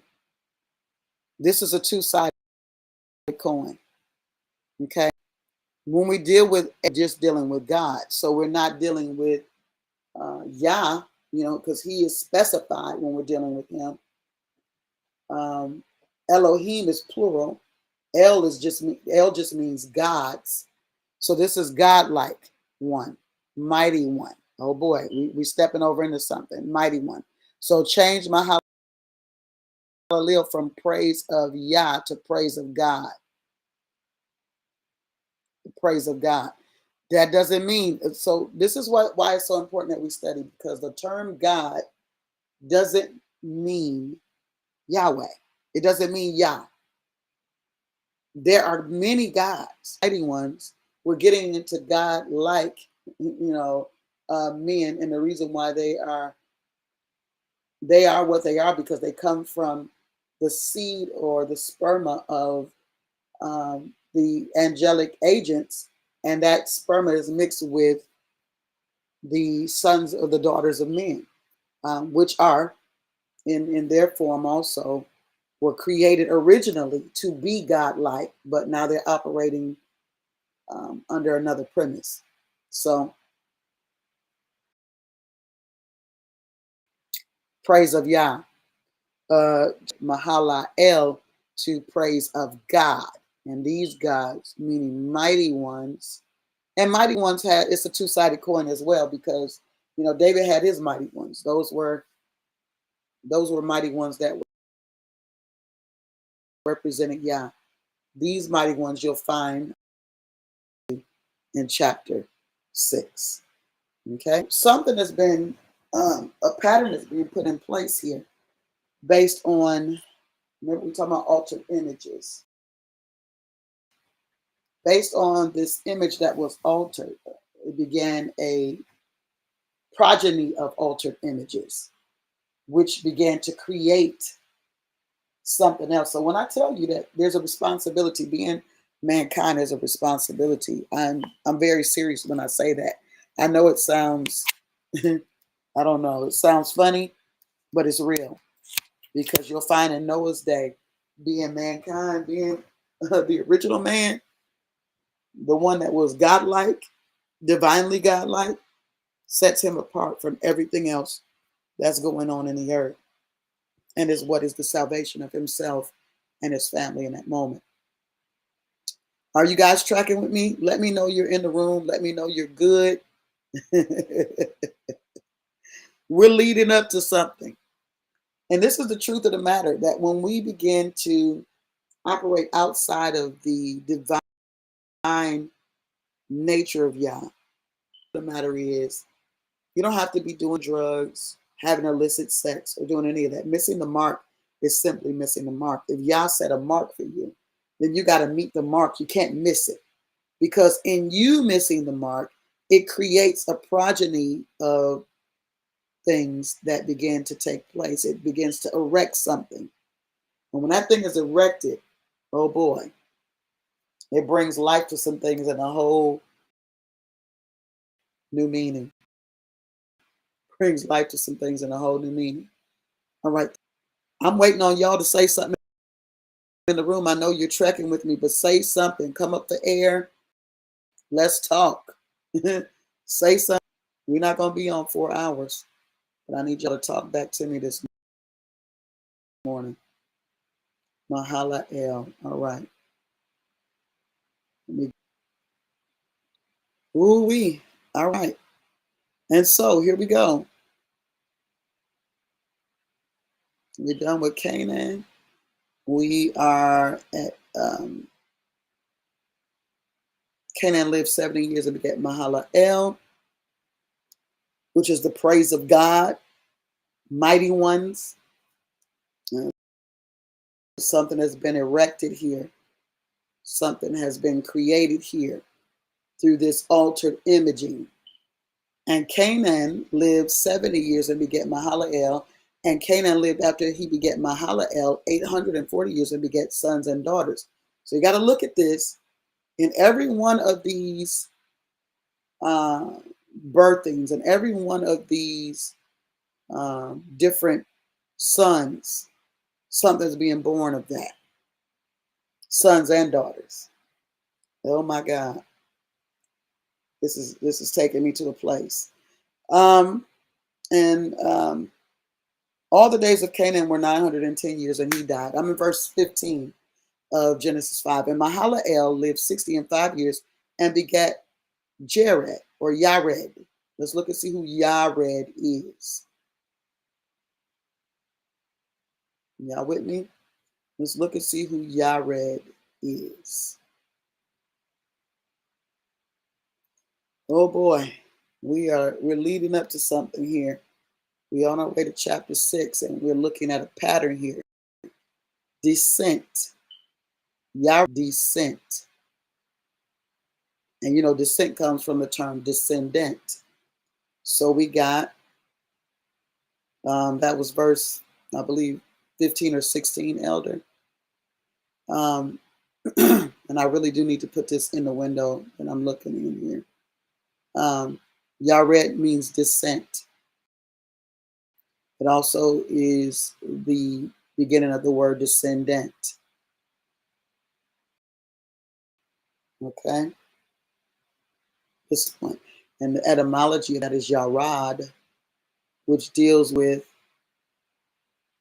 to descend. Oh boy. This is a decline, to bring down or to sink down. To be brought down. So literally to go downwards. Are y'all tracking? To descend. All right. You got Yared, Elder? To go down, to descend. We going somewhere.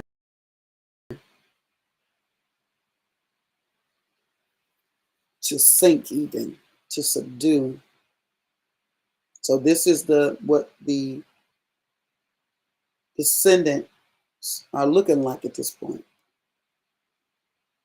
This is what it's looking like. All right. We are almost there, because when we get to chapter 6, we're going to be more conversational, I pray. All right. I believe that was verse 15, Elder. And Mahalalel lived after he begat Yared, the one that is going down, the one whose name means to go down, to descend, 830 years and beget sons and daughters. So with each of these iterations of man, there are born of them sons and daughters. And all the days of Mahalalel were 895 years, and he died. And Yared lived 162 years, and he begat Enoch. Oh boy, look at this. You ready, Elder? We had Enosh. Now we got Enoch. I told you, in every age of man, okay,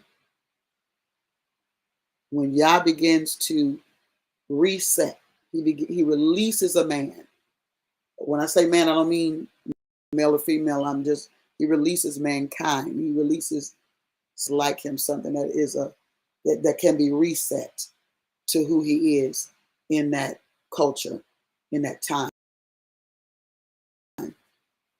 Okay, so we'll see if this is the first Enoch or the second, because there are two Enochs.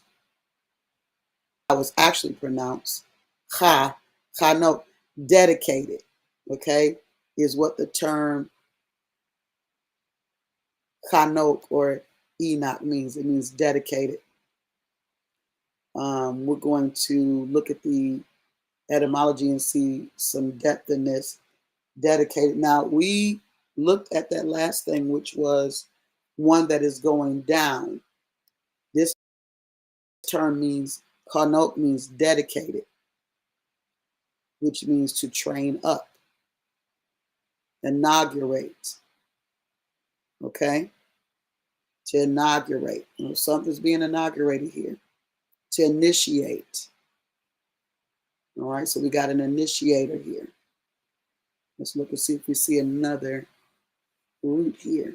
Or is it going to take us back? Yeah. Karnak,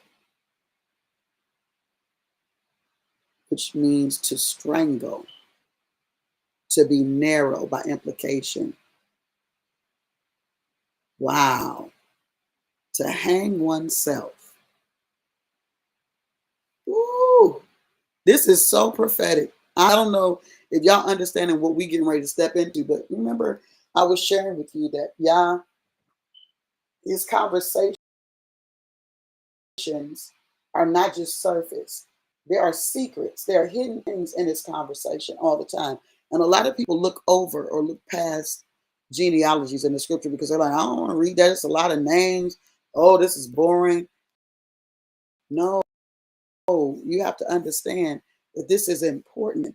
All of this genealogical conversation about the prodigy or the progeny of the Adamic race, this race that was a new race that was created divinely but stepped out of divinity and began to go down, this led up to something. It began to erect something. It's going into this new space that we're getting ready to talk about in Genesis chapter 6. It was the setup for something. Just like what this shining one in the garden was expressing to the woman was not forced on her, but it was easily received because it was a deception. It was masked by something. It had this identity that it was not. It had a false identity. It had a false narrative. It was given a false narrative, and it gave the impression of something that literally already existed. Just this thing was giving information or intel out of time, out of its proper timing, which created chaos. Are you listening to what I'm saying? All right. Enoch lived 65 years and begat Methuselah. Let's look at Methuselah, y'all. Right? So this is the first Enoch. And Methuselah, we're getting closer. This is the progeny.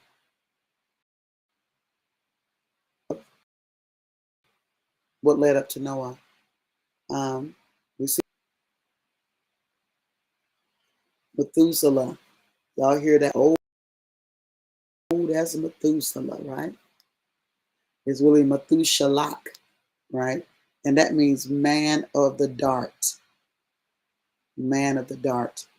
That's a target. It's meant for a target. Man of the dart. Let's look at here.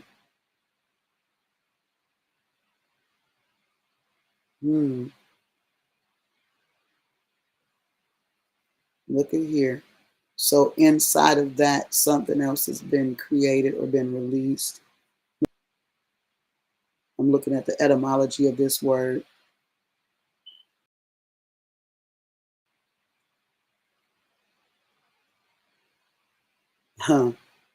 And the deeper etymology of that word deals with timing.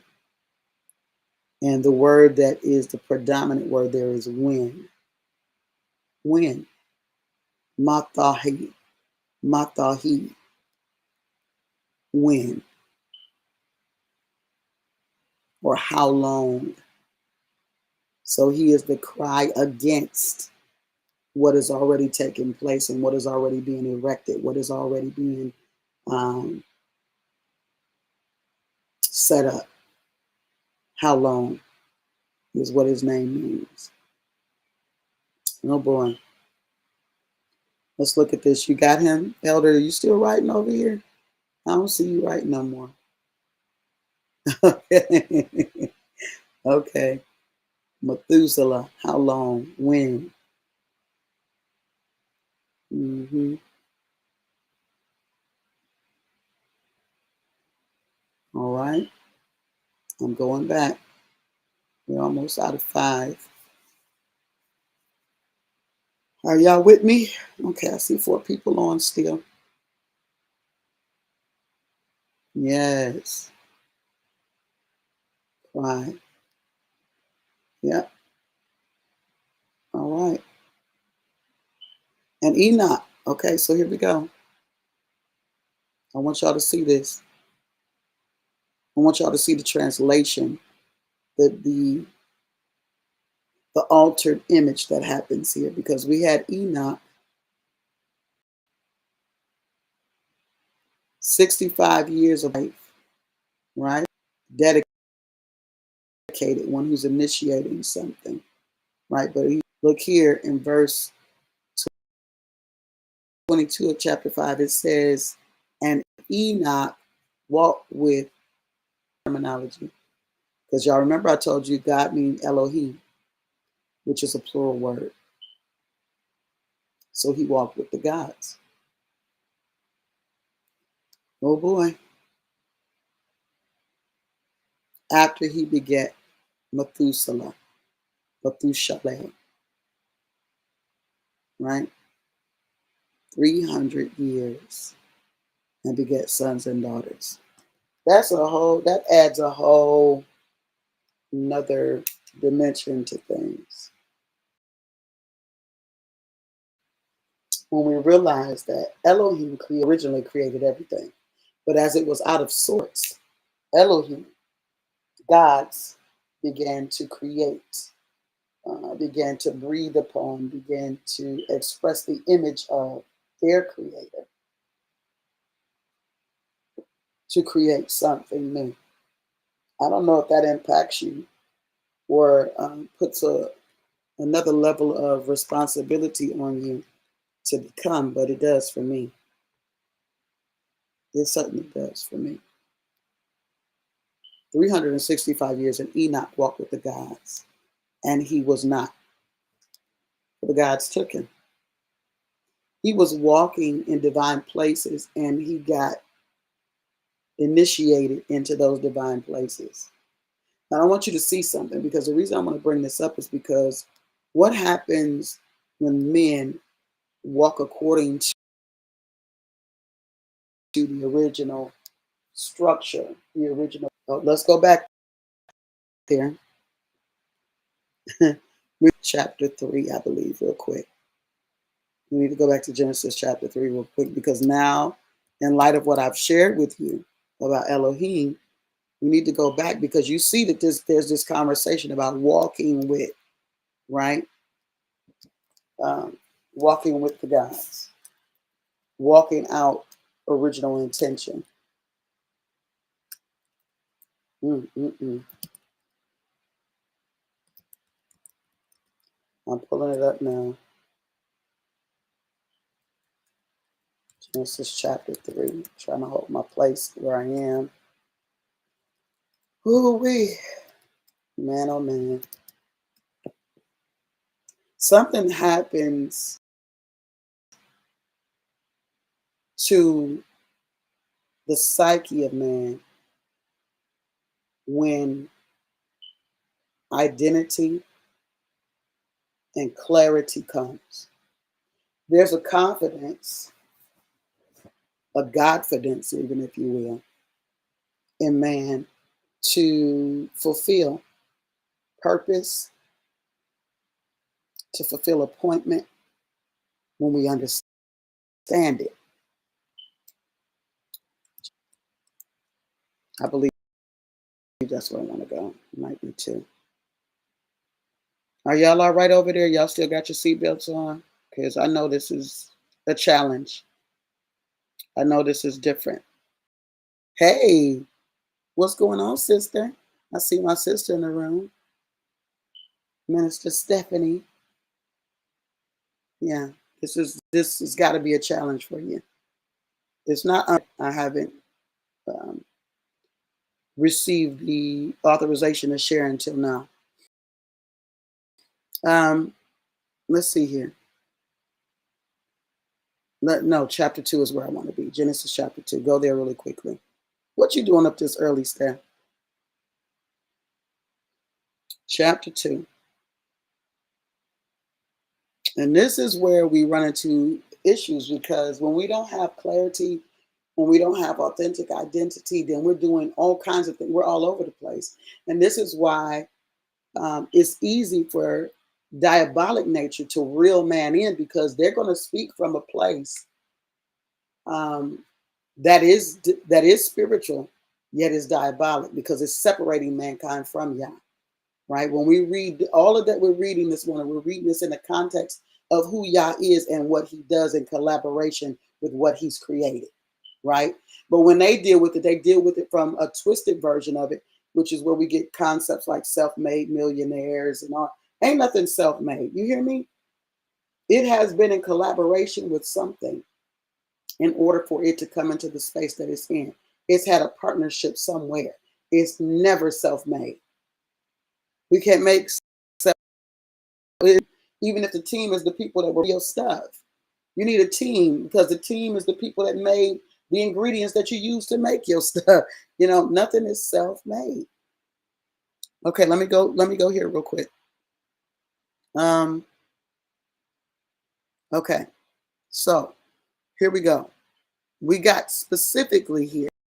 Let me look. Genesis chapter 2. I'm around verse 7. And specifically here, we see that there were things being created or recreated before, right? And now we're looking at when we see the generations of the heavens and the earth, and when they were created in the day that Yah Elohim, that Yah made the earth and the heavens and every plant before it. So see, we're looking at two different sides of the creation of things. We're looking at two different sides of the creation of things. We're looking at what Yah formed originally, and then we look and we see now, prior to that, we see this chaotic situation that was going on. So we've got a conversation here about what was done. And the first verse, in the first chapter, we're looking at the chaos that was, right?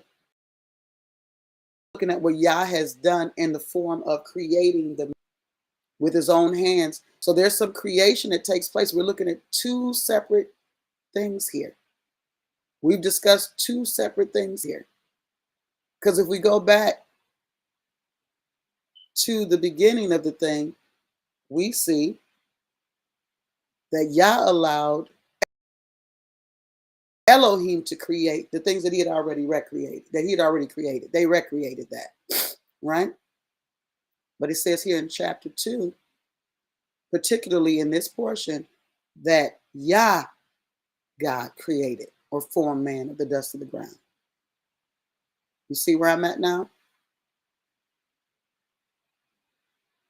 Everything else before this was recreation for the Elohim. But when it came to the man,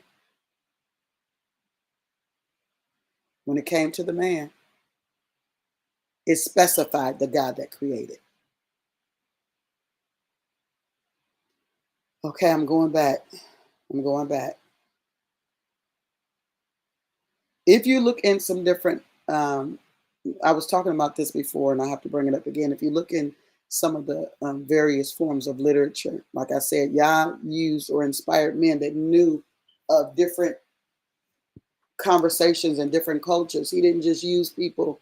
Then when we think of inspiration, we think, of some kind of zombie-like situation where we sit somewhere in a trance and something's being downloaded. No, you will only come to certain types of revelation because you are well read. You'll only come to certain types of revelation because you have been exposed to some things to even know that. They were exposed to things. And so these things were very clear to them. They had clarity. They had understanding of these things because they were closer to those points of information and do study. We have to go and suss it out because we were not born in this age that we're reading about.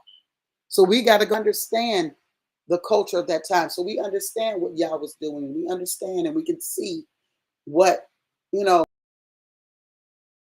his idea was, how he was. It's really important. I'm going to go back to that. We're going to do that in the overflow. Okay, this is where I was trying to go. Let me go here. I was talking about Enoch, right? Or Enosh, and how the word declares that he walked with the gods, right? Now we know who created us, but you notice in Genesis chapter 3, verse 8, there's this conversation again. He's walking with the gods, then who are they walking with? Where are they? You understand what I'm saying? And these are questions that we don't ask. But anytime there's a walking with Yah, walking with gods, any of that going on, then there is information that's being given.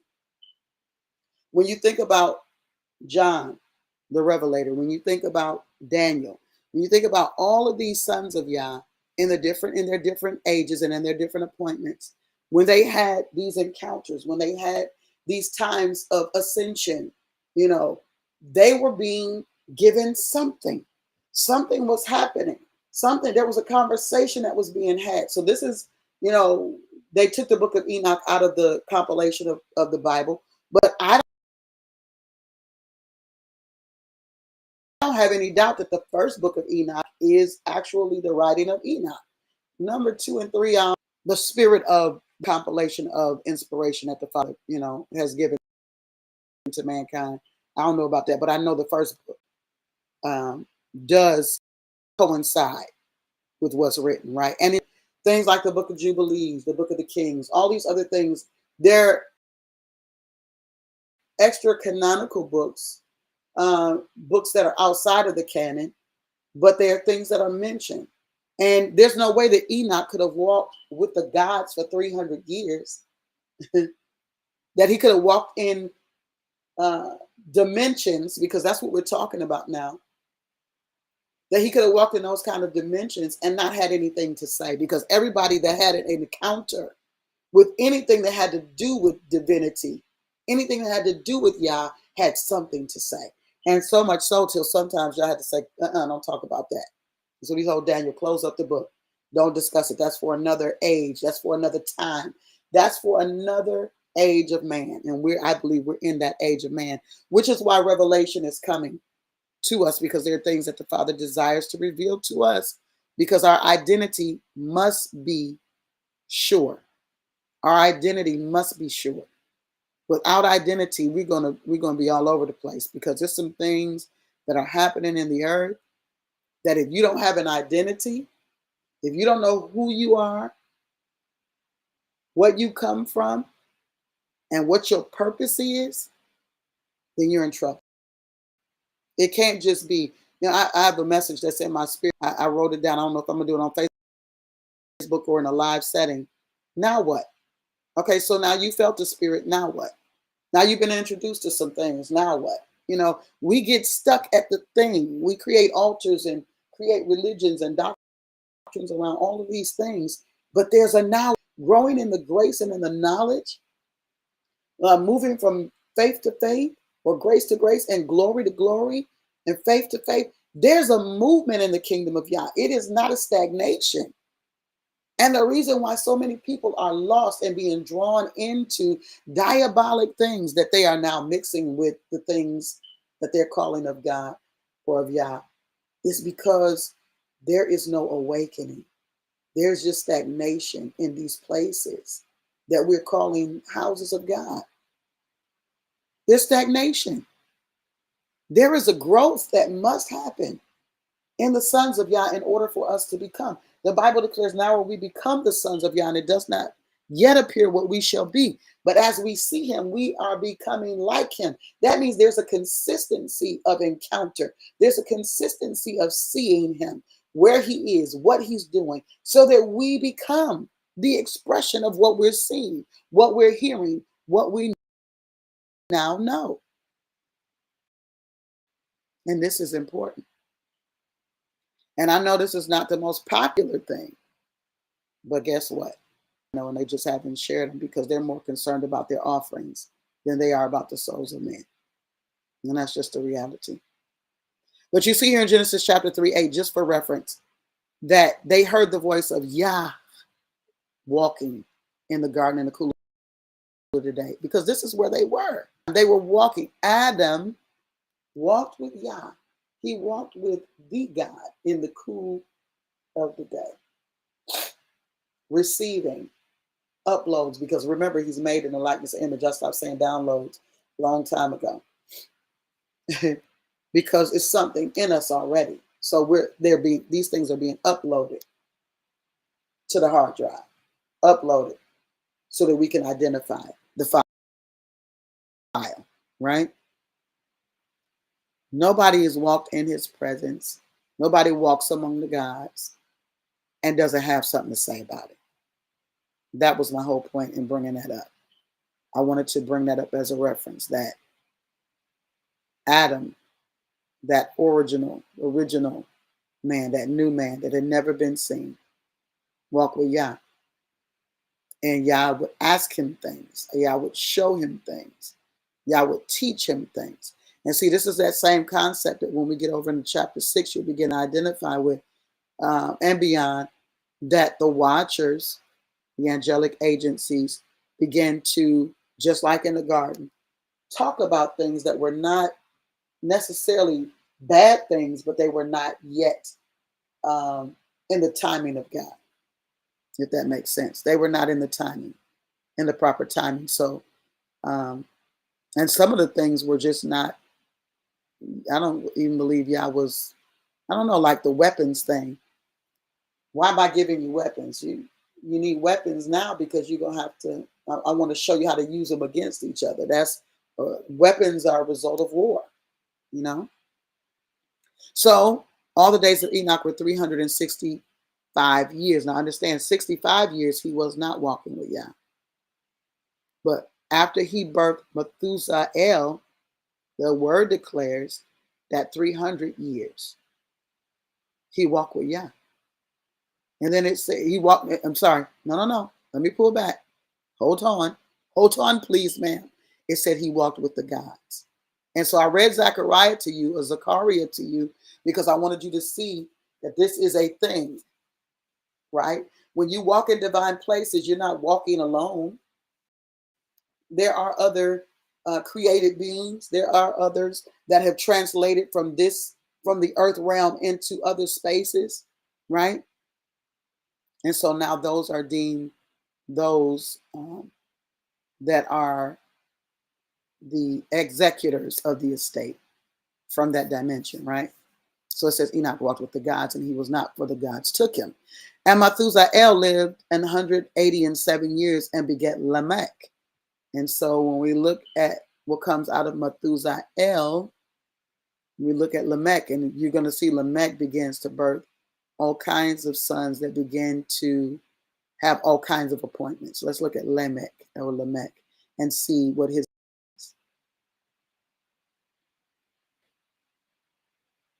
powerful.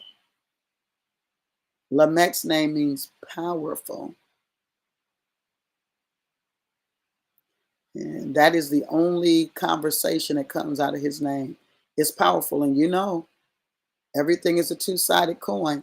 I have written a piece that I have not released yet that has to do with the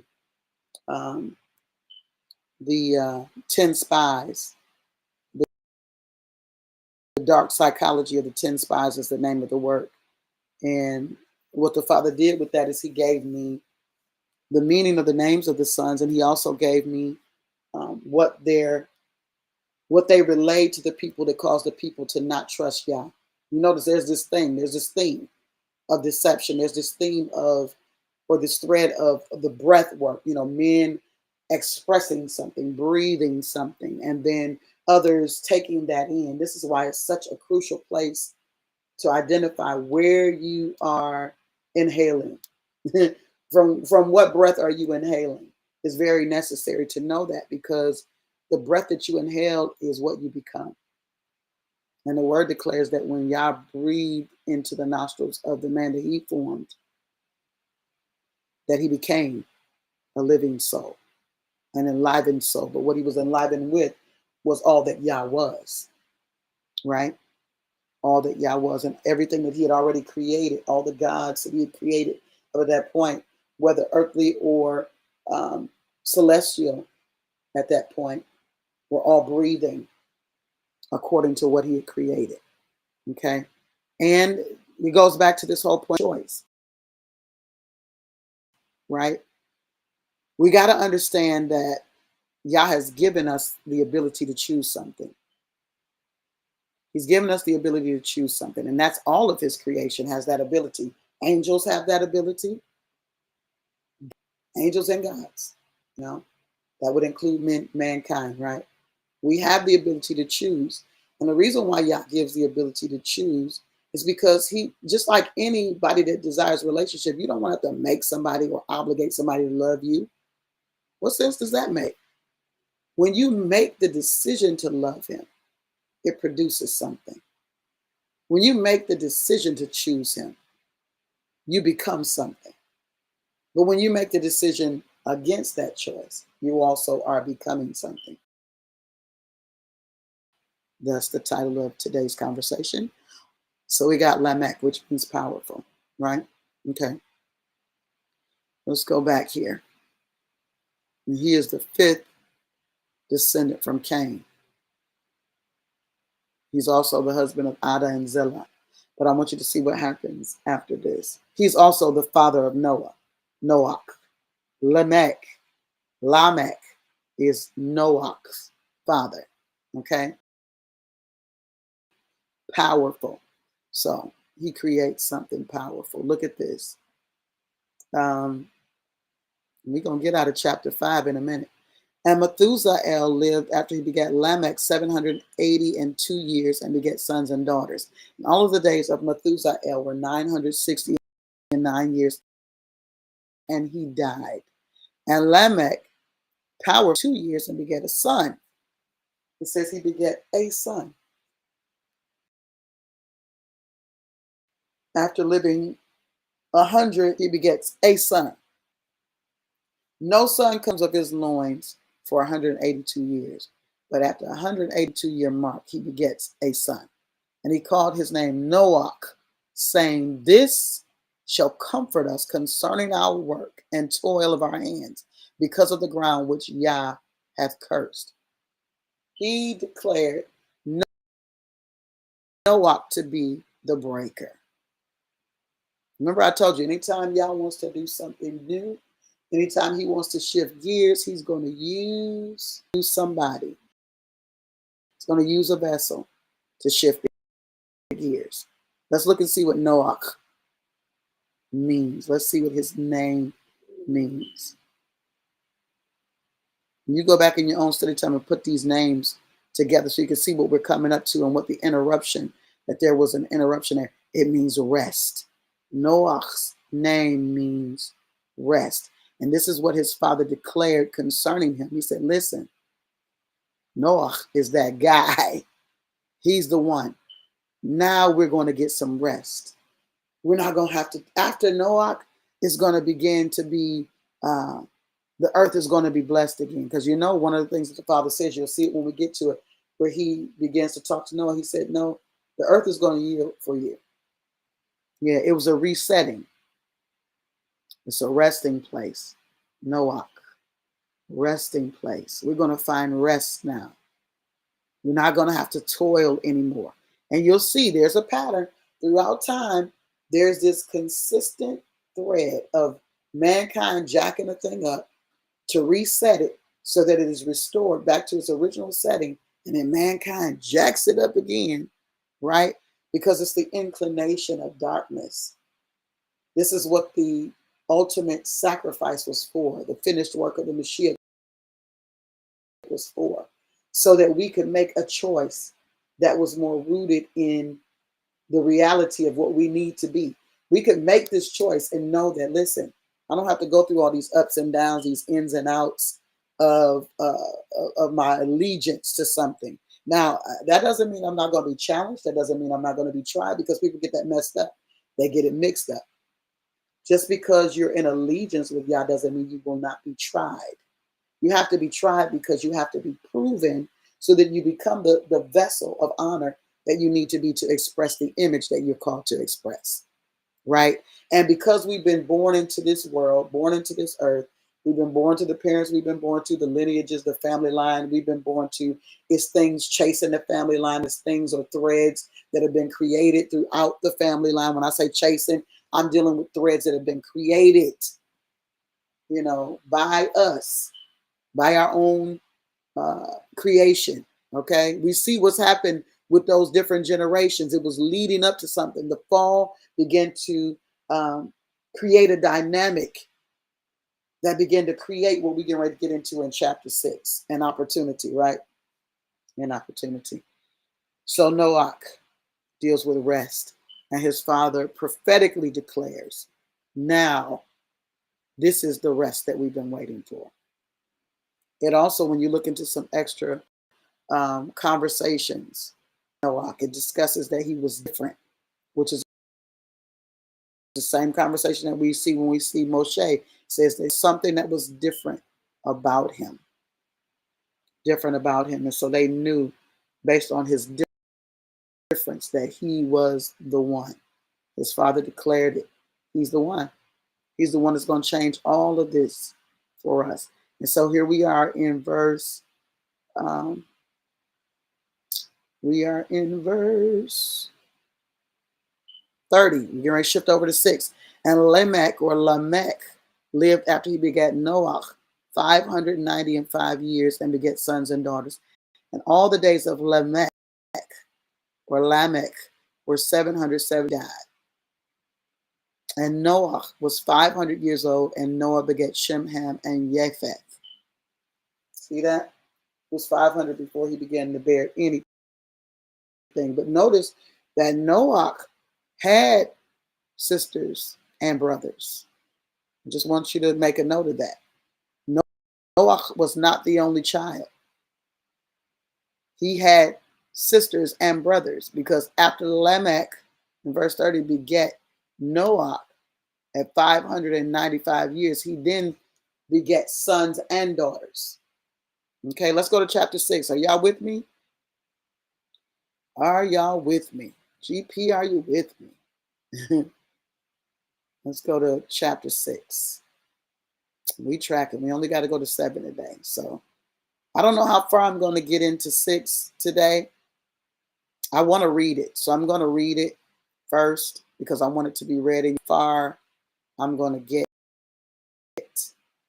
in chapter 7, reading in the genealogy or the pedigree of Adam, the man that had never been, the first man of his kind, which we see happens in the Mashiach, right? The first of his kind,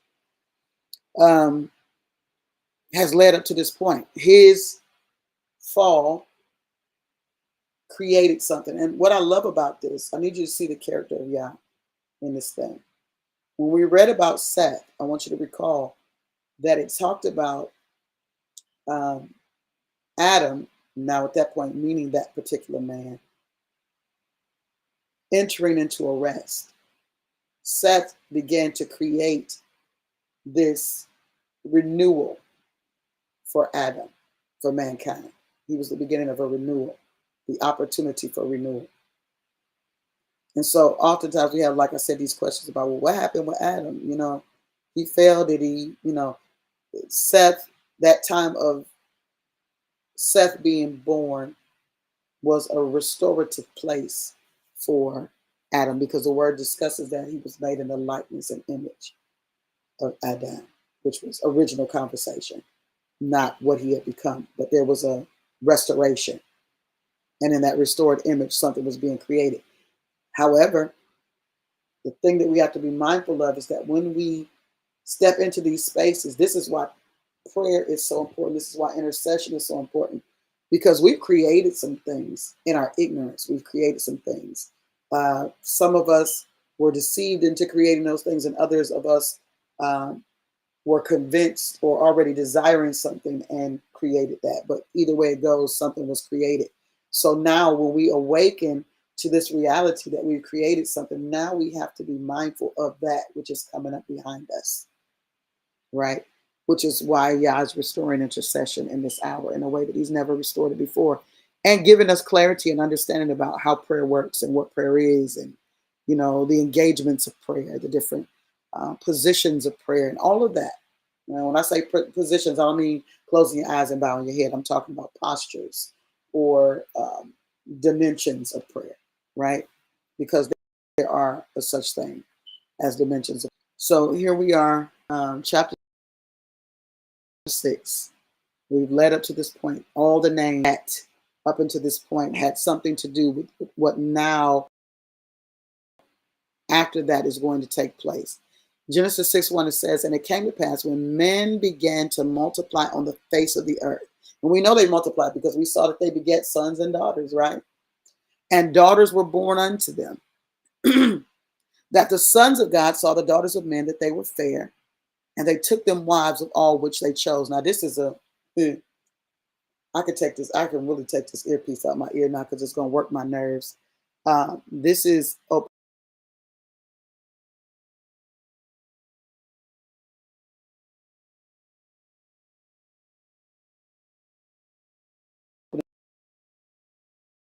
ears real quick with this earpiece.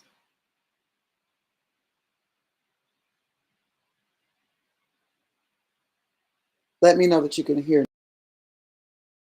If you can hear me, say yes.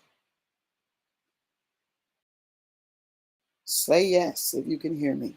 This is opening a can of worms. Now, up until this point, all that we've read, we understand that Yah has creation. There are celestial beings, there are heavenly creatures, there are angelic agencies. All of these different things are, they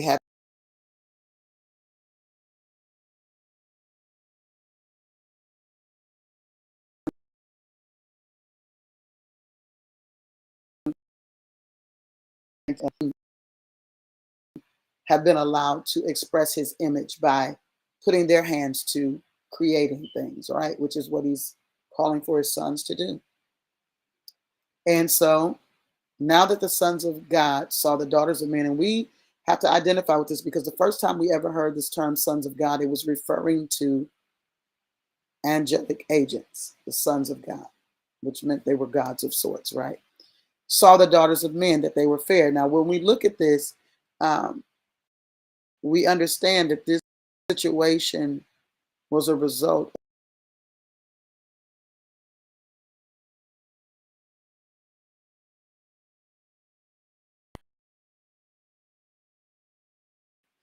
Elohim. Mm-hmm. A lot of people get um, things a little convoluted because there are a lot of belief systems around this. Some people believe that the sons of God were the sons of Seth, which couldn't be because the sons of God are often referred to in Scripture and in the Bible, and they're often referred to as, when referring to angelic agents or what we would call angels, right? And so here we have been Elohim, the sons of the Elohim, right? They saw. And it's that same word ra'ah that was with Eve, where she saw that the food was good and beautiful to make one wise. She saw, she had a desire, there was a longing, there was an insatiable desire for the thing that she was beholding. And this is what the sons of the Elohim, these um, watchers, if you will, saw in the women, the sons or the daughters of men, the daughters of Adam, So there is a distinct difference here. We're dealing with Adam, which is earthly, right? Earthly reign. And then we're dealing with uh, sons of God. I'm going in and out. Okay, I don't like that idea. Let me turn off the Bluetooth and make sure that it's not connected. Talk to me. Let me know that I'm good now, Elder. We see the sons of God, the Ben Elohim, is completely different from the sons of God on the earth, which are Adam. Two different things, although all are gods, earthly gods, heavenly gods. But, it's such a situation here to try to identify or give you the identity with this. But I've said some things that should spark your desire to dig a little bit more, because when I read Zechariah, you heard him say to um, the high priest, Yeshua, the high priest, that if you obey my charge, if you keep my commandments, if you walk in my ways, then I will give you to walk among these. He's talking about the gods. I'm going to give you to walk among the gods, which we saw happen with Enoch, right? He walked with the gods, right? And so there's a separation here between the Ben Elohim and Adam, or the daughters of Bat, meaning daughters, Bat Adam. That they were fair. These angelic agents, these watchers, took them, wives of all. Now, what is this? Why is this opening a can of worms? Okay, because people think that marriage is a certificate. Marriage has never been a certificate, which is why when the Mashiach is at the well that his forefathers dug, and there's a woman there drawing water, she's there at the heat of the day. She's there at high noon. Okay, nobody goes there at high noon. She's looking for something. He says this statement to her: "You've had many husbands, and none of them are yours." He's not saying that you're cheating with people, that you're an adulterer. He's not saying that you're taking other people's husbands. He's saying that you have slept with a lot of men, but they have not been for you. It's almost like, when I think of that, I'm thinking about the phrase where the Father says of Adam, he says, that Adam, as he began to identify the names of all of the beasts, that he didn't find anything like him there. There was nothing that could be likened unto him. Okay, that means he saw a distinct difference between beast and man, right?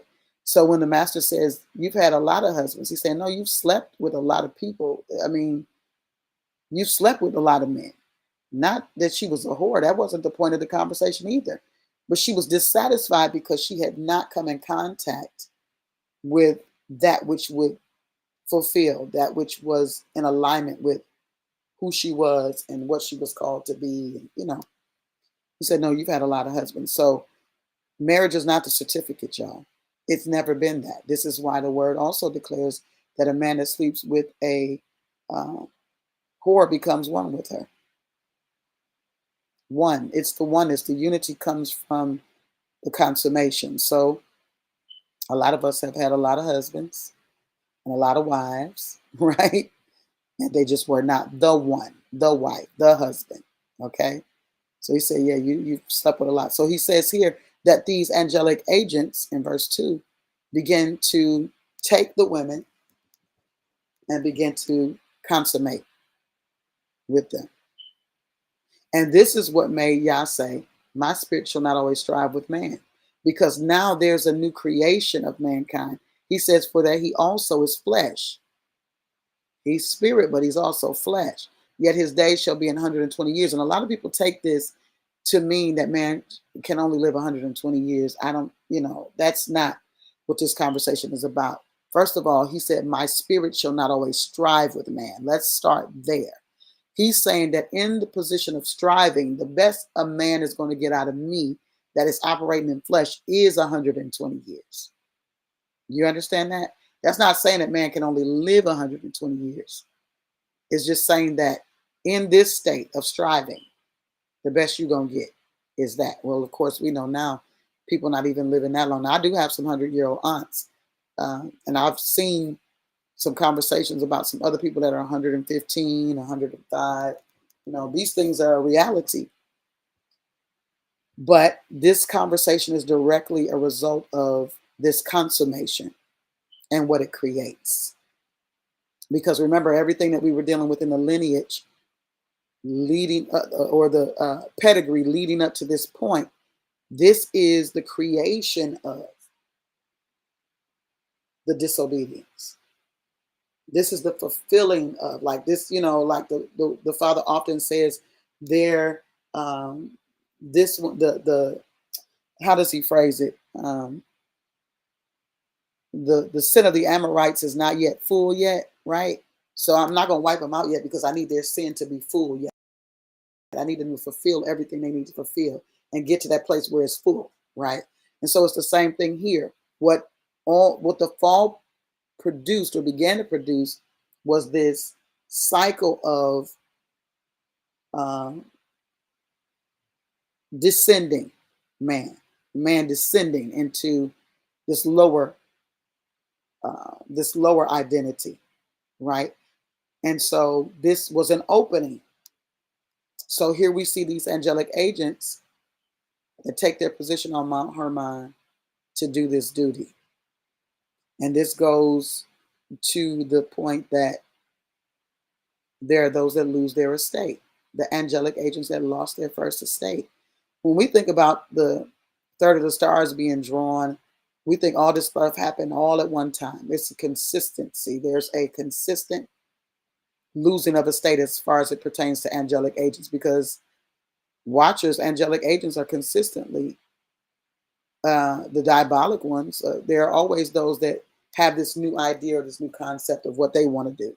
So they're being drawn into the spirit of the age, to think that they can get away with it. And of course, because the end of this age has not happened yet, there would be those that would potentially be uh, desirous to step into this other perspective of things. Like these angelic agents stepped into this new perspective. They took the women, they slept with them, they created a seed. So what has darkness desired the most is to create a seed. It's this progeny, this desire to continue to compete or to battle. This is really not a competition, but it is to them a battle, but really what it is just simply rebellion, right? So the word says that there were giants in the earth in those days and also after that. That's key.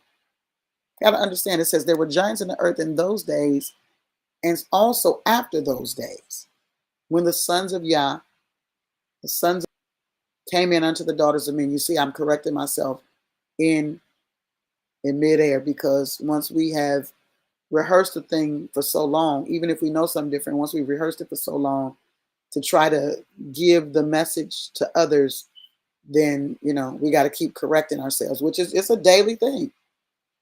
Awakening to authentic identity is a daily task. Realizing and actualizing what Yah has done is a daily task.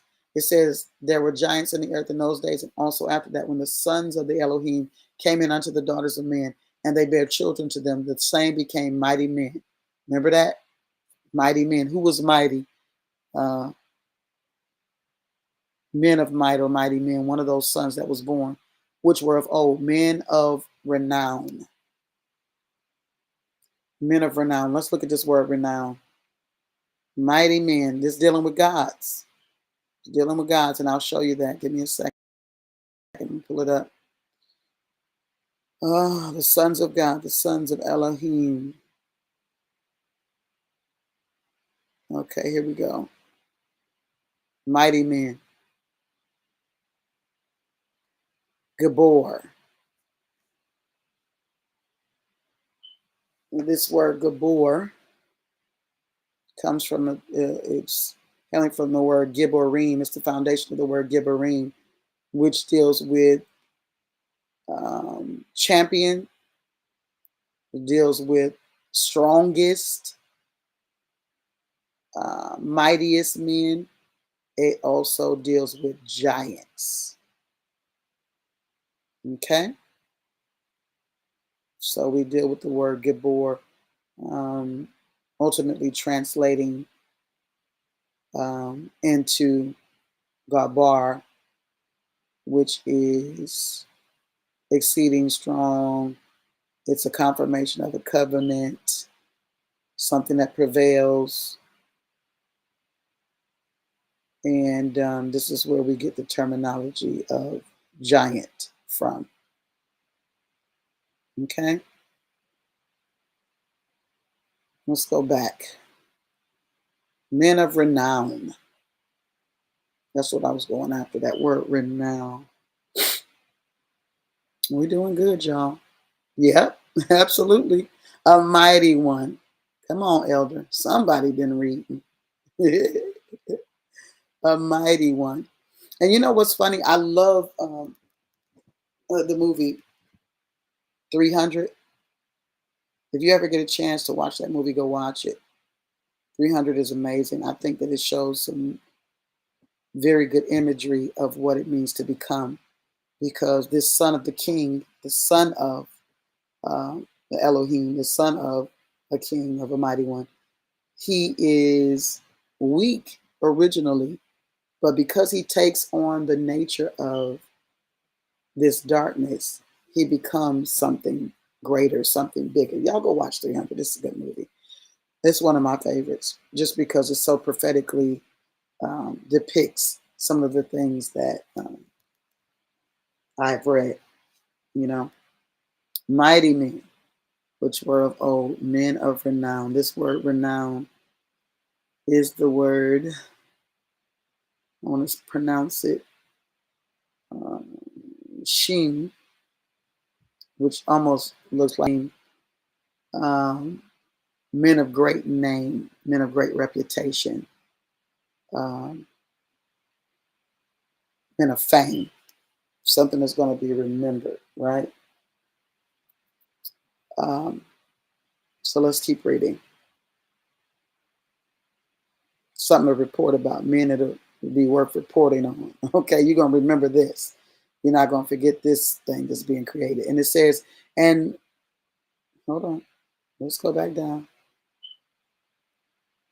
Open all these windows. This is why I need my multiple windows set up, because this will make this so much easier.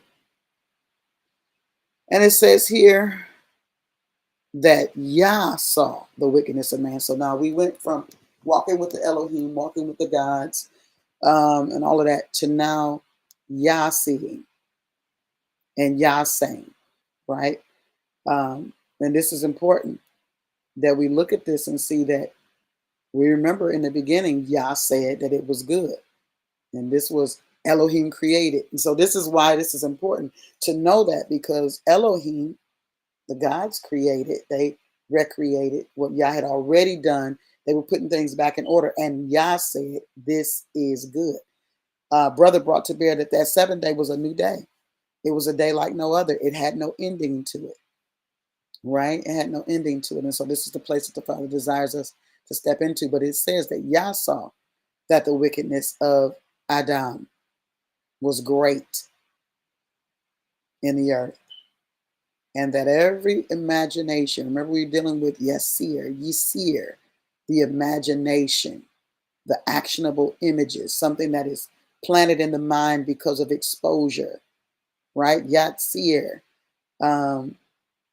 deals with purposes or a framework for something. The imagination is a framework. It's a form, if you will. So like when I make soap, I have a form, and I pour the soap into that form, and it takes on the form that I poured it into, right?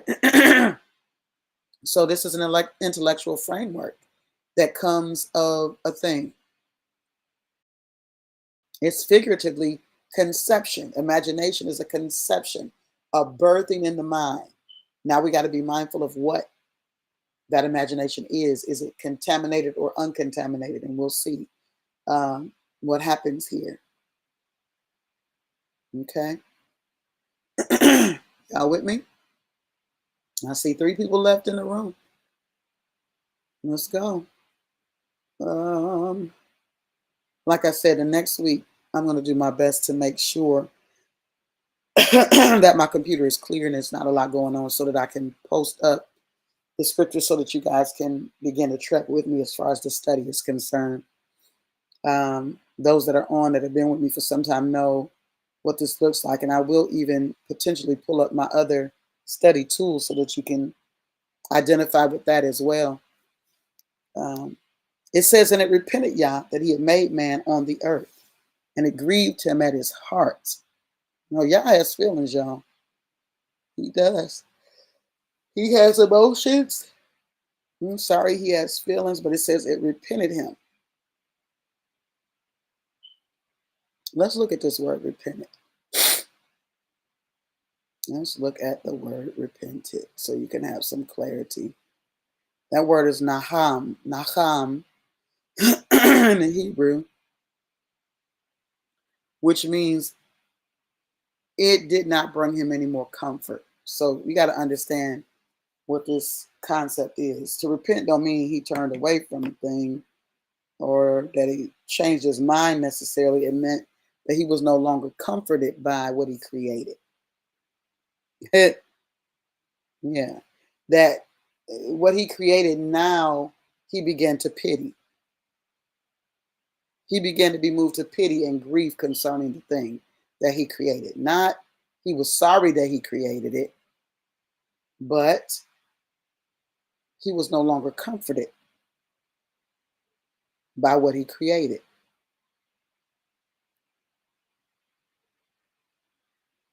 And this takes us back to the beginning where it says that the earth was without form and void. So he's consistently seen this cycle of man where things are out of order, where things are chaotic. And this is just another example of things being tohu and vohu, right? Formless and void. Go study it. Formless and void. And Yah said, I will destroy man whom I have created from the face of the earth. He said, I got to fix this, both man and beast, and the creeping thing and the fowls of the air, for it repented to me that I have made them. I'm no longer comforted by what I created. I'm now pitying what I created because now it's not operating in the way that I desire it to operate. So now I want to take you back for a minute because now we have these angelic agents, these watchers that have made a decision. And maybe next week we'll go into Enoch, the book of Enoch, so you can say that this imprecation, this covenant that they made on the mount, everybody was kind of funny about it until one of the other ones came in. They was like, no, you're going to have us out there and then we're going to get in trouble and you not. It was a whole situation. They calculated this thing. Okay. And so Yah says, listen, I got to destroy it. This is sad that it has to come to this, because when you think about mankind being altered, you know, the Bible talks about as it was in the days of Noah, so shall it be when the Son of Man appears. There's all kind of things happening in the days of Noah. We're looking at it right now. There's this intermingling, there's this interbreeding. And Enoch gets into it in a little more detail where he talks about the plants and the animals and everything being altered. Well, we live in that age right now where they're altering plants, they're altering animal genes and altering the human DNA and giving the hokey pokeys and all of that stuff, the false crowns, the coronas, right? To try to alter the image of man. And Yah said, listen, I gotta get rid of this stuff. I gotta destroy it because things are contaminated. Things have been altered to the point that they're not even recognizable. But it says, but Noah found grace in the eyes of Yah. He found grace. He was favored by Yah. But how did he get to this place of grace? Let's look and see what grace is dealing with. The word grace is the word came in Hebrew, and it means that Yah found pleasure in him, that Yah found acceptance. He was well favored of Yah. He was well favored. He was a gem. I mean, you know, there was a separation. It was a delineation between him and everything else that was going on in the earth. Where Yah could not find pleasure in the totality of what he created, he could find pleasure in Noah. And Noah begat 3 sons, Shem, Ham, and Japheth. I'm going to let y'all go and look up the names of Shem, Ham, and Japheth. And the earth was corrupt before Yah.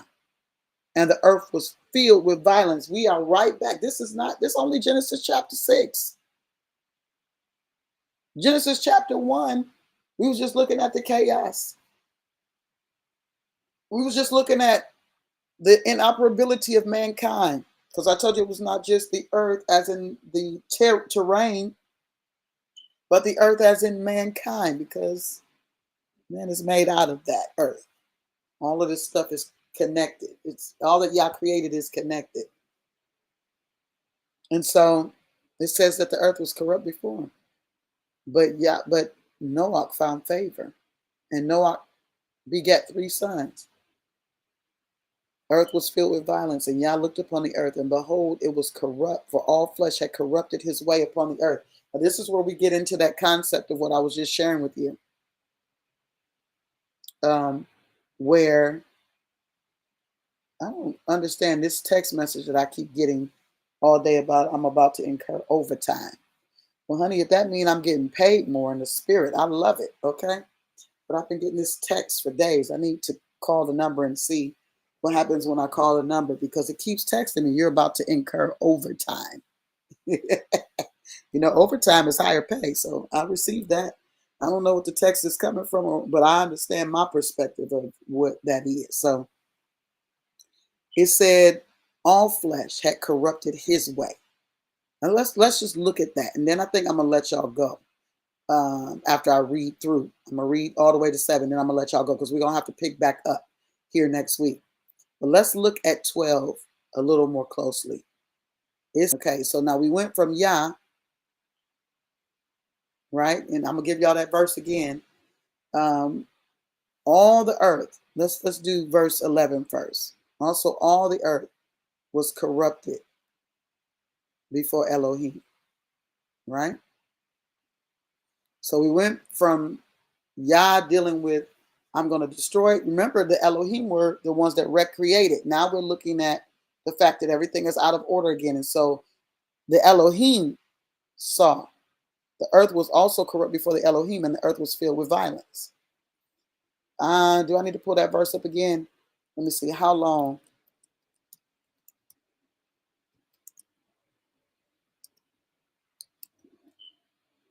Let's see if I can pull this verse up for you real quick, and then you'll see.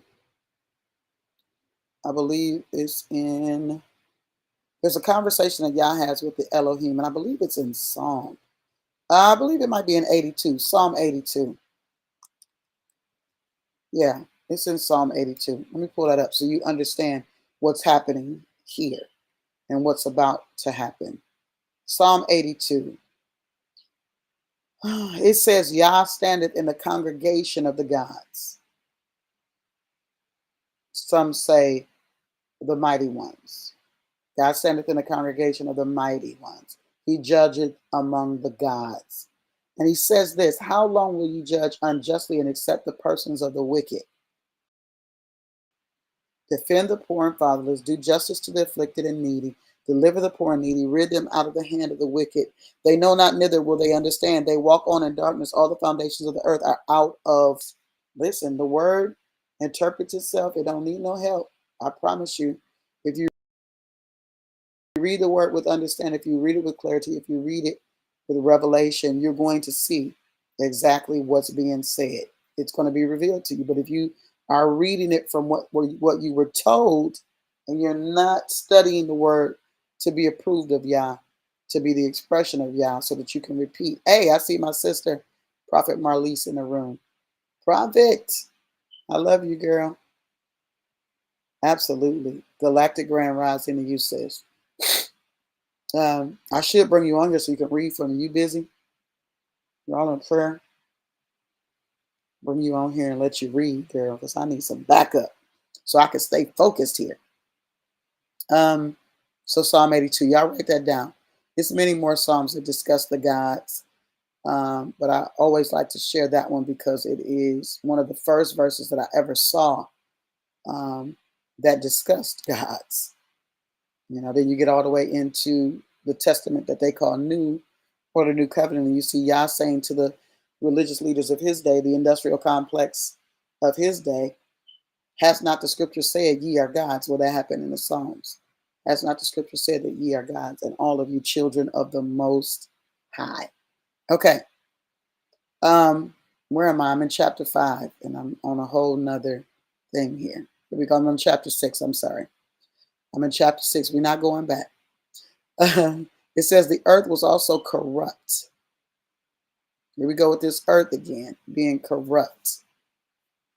Like I said, we just came out of Genesis 1 and the recreation and the recreation. Eretz, the earth, dealing with nations. Hello?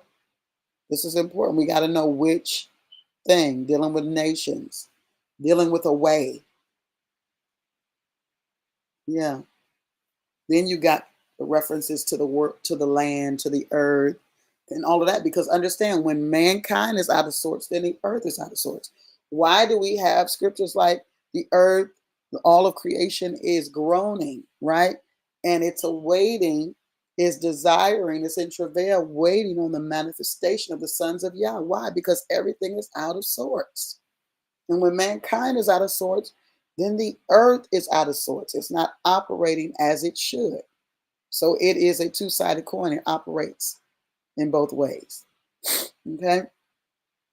And the term earth is feminine, which is where you get people saying Mother Earth. You know, we get caught up in all that stuff. And of course, we know that people have these different angles for why they're going in directions and all that. But it's what they're saying is not untrue. Earth is a feminine, it's a feminine nature. It's, you know, it receives. So because it receives, and that goes into the conversation that I didn't have with you about the woman and the man, which I'll bring it up next week. But how they are defined is not is by the how Yah defines them is by their nature, the nature of their creation. So like when he talked about the woman, he dealt with holes. He dealt with this preparation. You know, it's the term preparation that comes of a woman. She was torn away from, you know, but then there are openings in her that are not in the man because she's a receiver. So when you talk about earth, earth has this ability to receive seed and all of that. So it's feminine in nature. Okay. So don't be thrown off by that. Just understand that people are going in another direction because they don't give glory to Yah. So from the perspective that they're speaking it becomes diabolic because they refuse to give glory to Yah concerning it. The earth was also corrupt before the Elohim. Okay. And the earth was filled with violence. Hamas. That's the term. Y'all know Hamas? Violence, right? And y'all looked at, I'm sorry. No. Let's go back. Let's make sure who's getting ready to talk here. Let's make sure who's getting ready to make a comment or an identification. It says, and Elohim looked. Elohim. Yah has already identified what he wants to do about the thing. Now the Elohim are concerned and they're moving about. It says, and Elohim looked upon the earth, and behold, it was corrupt, for all flesh had corrupted his way upon the earth. And this is where we were going. And I'm going to stop at this verse at this time because we'll come back to this next week and I'll do a whole review of where we already were, including the words and all the stuff that we arrived at. And then we'll pick up here. But I want you to see this. The Elohim looked and saw, looked upon the earth, and behold, it was corrupt. Sahat is this word. Sahat. Let's look at corrupt. Also, shakat is the Hebrew pronunciation. Corrupt meaning destroyed, wasted, going into ruin or decay. Now, what does this look like? Because we're dealing with the perversion or the corruption morally of mankind. And how we get to that. Now, y'all know we've had these conversations about the hokey pokey and all these immunizations and all this stuff that people got going on. This stuff is meant to alter mankind. Anything that deals with pharmakia, is where we get the word pharmacy from, which is also the term in Greek in the New Testament, which deals with witchcraft or sorcery. Anytime we're dealing with that, we're dealing with the alteration of a man, right? And we know that alterations happen, chemical imbalances happen, but why is there an imbalance in something that the Father desired to be perfected? There's an imbalance there because of a lot of different reasons, of which I'm not going to go into this morning, but I will give you an example. The man in the tombs, the man in the Gadarenes, let's just deal with one. There's a conversation there. And let me pull it up. The Mashiach has this conversation with him after he dismisses the imbalance, after he dismisses that which has set up in him. And we kind of went over this last week, which is why I don't want to tarry here long, because it's going to take me into a whole nother direction. We dealt with it last week when I spoke to you and said this to you. Let me pull this up.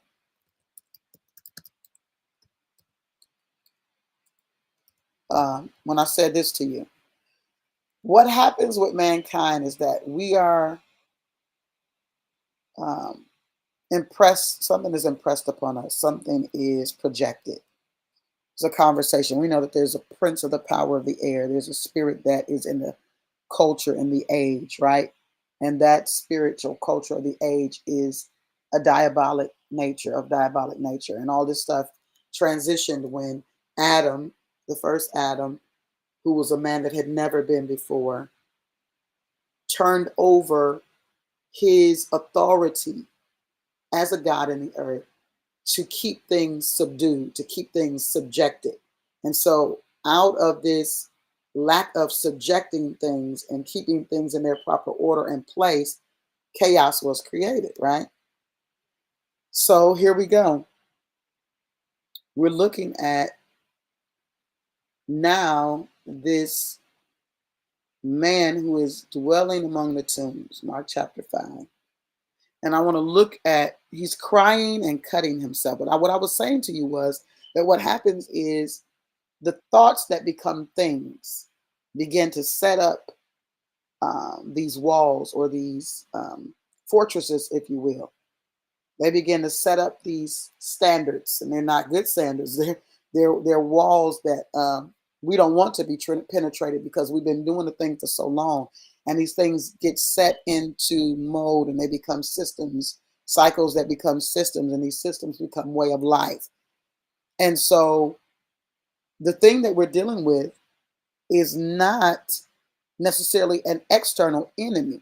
It's an internal enemy now, because the thought that was coming to us, we didn't vet it. And you see, now we have in the New Testament this conversation about taking thoughts into captivity. So we now have a clarity on what we're supposed to do with thoughts, so that when they become things, we know the things that we're creating, right?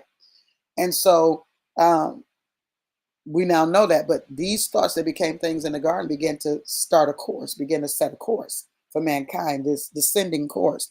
And now we wind up in chapter 6, where there's this opportunity that the sons of Yah, the sons of the Elohim, the gods, began to see this opportunity to connect with man because of the descending nature.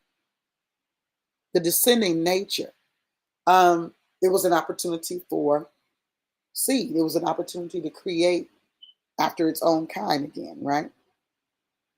So we see here this man in the tombs crying and cutting himself with stones. And the word says that when he saw the Mashiach afar off, he ran and worshipped him. Okay? Let me see here.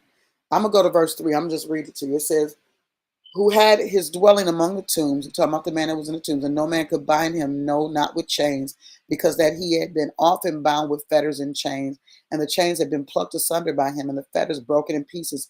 Neither could any man tame him. In other words, they had opportunities where they were able to bind him, to chain him, and do all these things. But when he awakened out of whatever state that he was in, however they got him to that place, he was breaking the fetters and the chains. Okay, like it was nothing. They could not tame him. And it says in verse 5, and always night and day, I'm in Mark 5, chapter 3. Mark chapter 5, verse 3. Now I'm in verse 5. And always night and day, he was in the mountains and in the tombs, crying and cutting himself with stones. Something is in him that is, there's nothing outside of him. There's no enemy outside of him that's dealing with him. There's something in him, and I'm going to make this clear to you in a minute. But when he saw the Mashiach afar off, he ran and worshipped him and cried with a loud voice and said, what have I to do with you, Yeshua, the Son of the Most High God? I adjure thee by God, or by Yah, that thou torment me not. So understand, when it says, when he saw the Mashiach afar off, he ran and worshipped him, not talking about the man worshipped him. It's talking about what was in him, identified him, and understood its place. So remember when I was telling you that the first Adam, he did not remain the God over the subjects that were created. He did not remain the God over all of the rest of creation. So in not subduing and not subjecting that creation to himself and releasing or relinquishing or abdicating his throne and his inheritance that was given to him, things became chaotic. This is what we're looking at. There's a chaos here because mankind, who has been given this authorization to manage or lord over his own land first, right? Landlord, neglects or negates that responsibility, therefore allowing or consuming or allowing for something else to enter in. And so if we don't deal with that which is attempting to enter, the thoughts that become things, if we don't deal with things that we see and that we hear, then they become the things that create situations. So look at this. These adversaries, internal enemies, begin to worship the Mashiach and cry with a loud voice because they understand that there is a time of torment that is coming for them. And they feel like this is out of time. I know you're not coming now to torment us. It's before the time. For he said unto him, come out of the man, thou unclean spirit. I'm going to keep reading because I want you to see this. And he asked him, what is thy name? And he answered, saying, my name is Legion, for we are many. Now, this man has given the enemy in himself a voice. You got to understand what I'm saying here. And he besought him much that he would not send them away out of the country. What the man has created, and this is what happens with when man creates images or idols or whatever, the breath that we breathe is empowering an idol or an image to function in our lives, right? Listen to what I'm saying. He says, with another voice, the man speaking, but speaking from another voice, because now he's enlivened or he's activated these thoughts that have become the things in him, the enemy in him. We are many. In other words, I've got many ideas, many concepts, but all of these concepts, you must understand, are anti. All of these concepts are against Yah. None of these concepts have anything to do with a divine nature. It says, and he besought him much that he would not send them away out of the country. Now there was nigh unto the mountains a great herd of swine feeding, and all of the devils besought him, saying, remember I tell you this all the time, and here is some proof of some of the things I've been saying. We're going to go back over what the Satans mean and what devil means. Satan is accuser or adversary. Devil also deals with adversary, right? But also opposition. But the devils besought him. Where are these devils? They're not outside of him. They're inside of him. Devil meaning opposer, a thing that is opposing Yah. Send us into the swine that we may enter into them. And we'll discuss where these things, the spirit of the thing, comes from. And forthwith, the Mashiach gave them leave, and the unclean spirits went out. Thoughts become things. There's a spirit behind the things that we do. There's a spirit behind the things that we're building. There's a spirit behind the way that we're moving. It says, and these spirits went out and entered into the swine, and the herd ran violently down a steep place into the sea. And it says that they were about 2,000 and were choked in the sea. And they that fed the swine fled and told it in the city and in the country. And they went out to see what it was that was done. And they come to the Mashiach and see him that was possessed with the devil. You didn't say devils anymore, possessed with the devil. The terminology. And had the legion sitting and clothed and in his right mind, and they were afraid. They weren't afraid to bind him and fetter, chain him and all of that when they got the opportunity. But now they're fearful. Oh my God, I'm not getting ready to do this morning. I'm about to let y'all go. It's one thing when you are fettered and in chains, in religious chains. It's another thing when you become unfettered and you become free, because now you become a torment. Now people are fearful of you. I am under the impression, I had this thought the other day, and I really feel the unction of the Holy Spirit right now. I had this unction the other day. The conversations about the uh, what was this? What was the witch trials? It was something. If you remember the name of this witch trials, that were the Salem witch trials or whatever. I had this conversation with the Holy Spirit the other day, and this thing was brought up to me about the burning of the witches at the stake, et cetera, et cetera. But what happened, what wound up happening, was people that were operating in divine things. It was one thing for people to operate diabolically because people are okay with that. We're okay. We know that that's a way and everything's cool. He just do that. That's just the way he is. But the moment he is sitting and clothed in his right mind, now they are fearful. I had this conversation the other day with Holy Spirit, and he began to share some things with me about things that people were calling witches, that were not witches, but they were actually sons of Yah. Hear me clearly.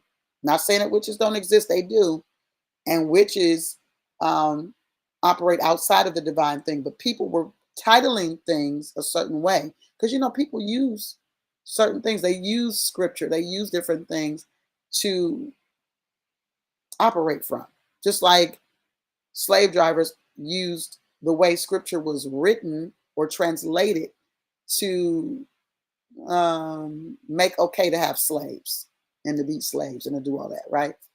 Okay. Some of these people were not that. We see Stephen being gnawed to death.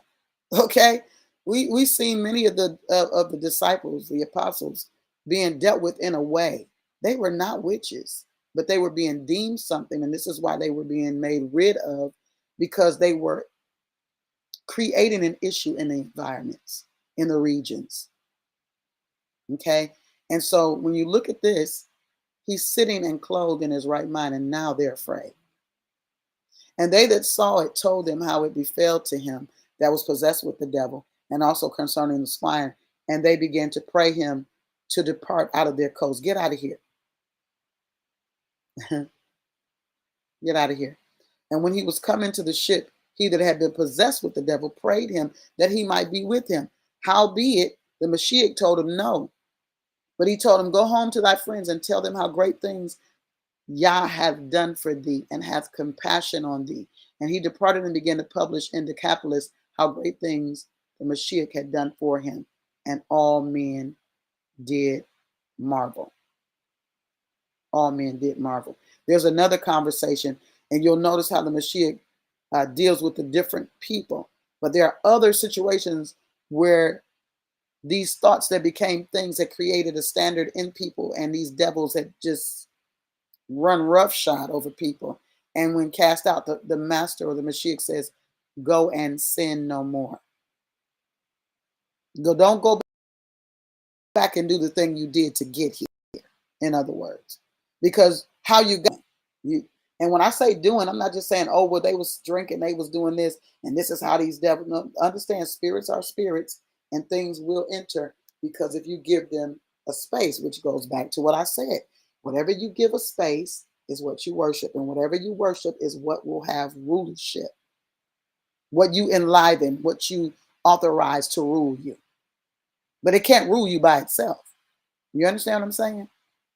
It needs your authorization as a God in the earth to give it a pass, to give it a place. Okay. All right. Let's see here. I'm going to go back to the rest of this verse, and then we're going to close out, because we're going to pick up where we left off next week. Can we do that, y'all? Can y'all let me do that? Pick up where we left off. Mm-mm-mm. My. I got a whole lot more to say to you, but I need to close this. Genesis chapter, where are we? We're in chapter 6. Mm. Are y'all with me? Who's here with me? All right. Still 3 people in the room, and many people that will be watching afterwards. The multiplication, we see the consummation, we see what it creates. Uh, hmm. And I'm stopping at verse, um,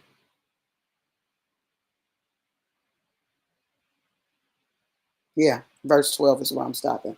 And Yah looked upon the earth. Elohim looked upon the earth. That's plural. And behold, it was corrupt, for all flesh had corrupted his way upon the earth. Corrupted his way. In other words, he had allowed this contamination.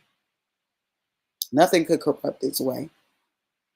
It says that man had corrupted, all flesh had corrupted his way upon the earth. It doesn't say anything about anything externally corrupting it. It says that he had corrupted his own way. I need that to be clear, abundantly clear. Because I was talking to the Father about this earlier today, and we'll delve into a little bit, but I want to know where that terminology, "the devil made me do it," came in at. It was said in jest, it was said jokingly, but it was to plant a seed. It was to plant a seed for man to negate or abdicate the responsibility of um, who they are and how they're supposed to be handling themselves. If I can deem "the devil made me do it" as a thing, then I hold no responsibility for what I'm becoming. But if I hold responsibility for what I'm becoming, then that means that I have to identify where I'm at. Adam, where are you? And I have to have a conversation that brings me back to the realization of what I need, of who I need. Because after I identify the kind that I am after, then if I get off course, if my image gets altered, then I know how to be reset. I know how to be reset. Yeah. Woo. I love y'all. I appreciate you. I'm about to get off of here. I want to say a whole lot more, but um, let me just do this. Let me keep my word and do this. I'm going to finish reading to 7. I'm not going to teach any more today. I'm going to finish reading. We ended at verse 12. So we're on verse 13 next week, and I'll do the recap for you before we get into that, and we'll read on. Let me finish reading this. And I'm going to have to open this. That's the part about this. That in order to continue, I have to, maybe I will stop. Y'all read it. Maybe I will stop because I need to go in here and change all of the instances where Elohim is plural so that I know who's talking and who's saying what. Okay? Yeah, I need to do that because that's what's going to be the delay for us. Because even with verse 13, this is a conversation about Elohim. You got to understand, Yah uses his creation to have the conversation. He doesn't, and people are waiting. But that is his conversation. When I'm having a conversation, he's talking. When the Mashiach is having a conversation, he's talking. When the angelic agents are having a conversation, Yah is talking. When you're having a conversation, if you're operating in a divine place, Yah is talking.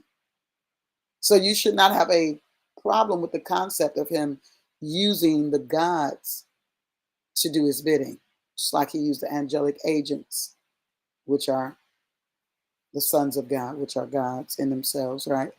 To do his bidding. See that with Abraham. He sent the 3. And you see that with the one that's in the fire, with the 3 Hebrew boys, you know. And this thing is bigger. It's so much bigger than what you've realized. It's so much bigger. And the moment you really begin to really accept what the Father has really done and what he's really saying, then there is this desire in you to fulfill. There's a desire in you to fulfill. And when you begin to fulfill, you begin to see this creation of Yah coming through you. You begin to see the formation of things and, just how things are all being weaved back together. Bless you, Migs Mars. Bless you. Thank you for coming and being with us today. We'll be back. And I believe we're going to shift gears because the day changes, if I'm not mistaken. Let me tell you guys when the new moon is coming. I think it's coming on the 2nd. I think the new moon is coming on the 2nd. I'll be watching to be sure. But from what I remember, it's the 2nd or the 3rd that the new moon is falling, if I'm not mistaken, because we are at waning 5.9% right now. We're almost clear. No, it's coming December 30th. The new moon is coming December 30th. So if we look at December the 30th, let's look at that, and we're going to count 7 days because December 30th is the first day of the new month for us. You got me? Are you tracking with me? Okay, let's count it. The 30th is the first day of the new month. So we're going to count it. Let me pull up my calendario, El Calendario here so you'll know where we're falling at. Okay? The 30th, that's the first day. So you got 1, 2, 3, 4, 5, 6, 7. The 5th is on a what they call Sunday. Yeah. So we're going from this day, the 6th day on the Gregorian calendar. I'm sorry. We're going from the 7th day on the Gregorian calendar to the first day on the Gregorian calendar, which is Sunday, quote unquote. So the 5th is when we'll be reconvening. Okay, that's going to be the 7th day. The Sabbath moves, y'all. The Sabbath is not the same day every month. And Yah is smart because he did what he did for a reason. Yep, he did what he did for a reason. And this is how he identifies those that are his, because we're going to keep up with what he's doing. I promise you. Those that love him are going to keep up with what he's doing. Those that are in a relationship are not going to just get stuck and get content in their religionship, but they want the relationship because they want to produce something that glorifies him. So I love y'all. I appreciate you. We honor my brother who was on with us for the first hour. We honor him in his absence, and I honor all of you who were here with me. Listen, share the video. If you're here, make sure you like the video and make some comments in the comment section. Go back and listen and say some stuff. Make some stuff move, make some stuff shake, right? We want to be able to be positioned so others can hear us, because one of the movements that's happening in this hour is that Yah is calling his sons, and the sons that he's calling now, the ones that he's awakening now, are those that have been operating from a diabolic position. Those that have, they're not going to look like the church folks. I'm just telling y'all right now. The ones that he's calling now don't look like the church folks at all. They look completely different, okay? And he's also poured out his spirit in that flesh, and it's going to begin to be renewed. But initially, it's not going to look like what it's looked like, because, church people think they got a monopoly on something. Church ain't kingdom, by the way, but church people think they got a monopoly on something. So they're going to be offended, and that's why many are going to fall away. That's going to be the falling away point. They already fallen away, but there's going to be a great falling away, because what Yah calls to operate in this hour is going to put shame to those that have been in a space, like claiming that they know him and claiming that they are operating on his behalf. Yeah, it's going to put them to shame, and they're going to be angry. Just because they're ignorant. They don't know. We got to choose to know something. Y'all put in the text in the window, I choose to know. I choose to know. I don't want to be in the dark concerning Yah, the things of Yah. I choose to know. I choose to know. I know who created me, and I know what I was created for. And there are examples after examples on what we have already read over the last 2 weeks and coming back to Torah that give us that understanding. False entitlement, I promise you. I love y'all. Listen, until the next time we meet, I want you to be blessed. because you are blessed, and don't you forget it. And remember this, the body is not a me thing, it's a we thing. Love you to life, y'all. Shalom.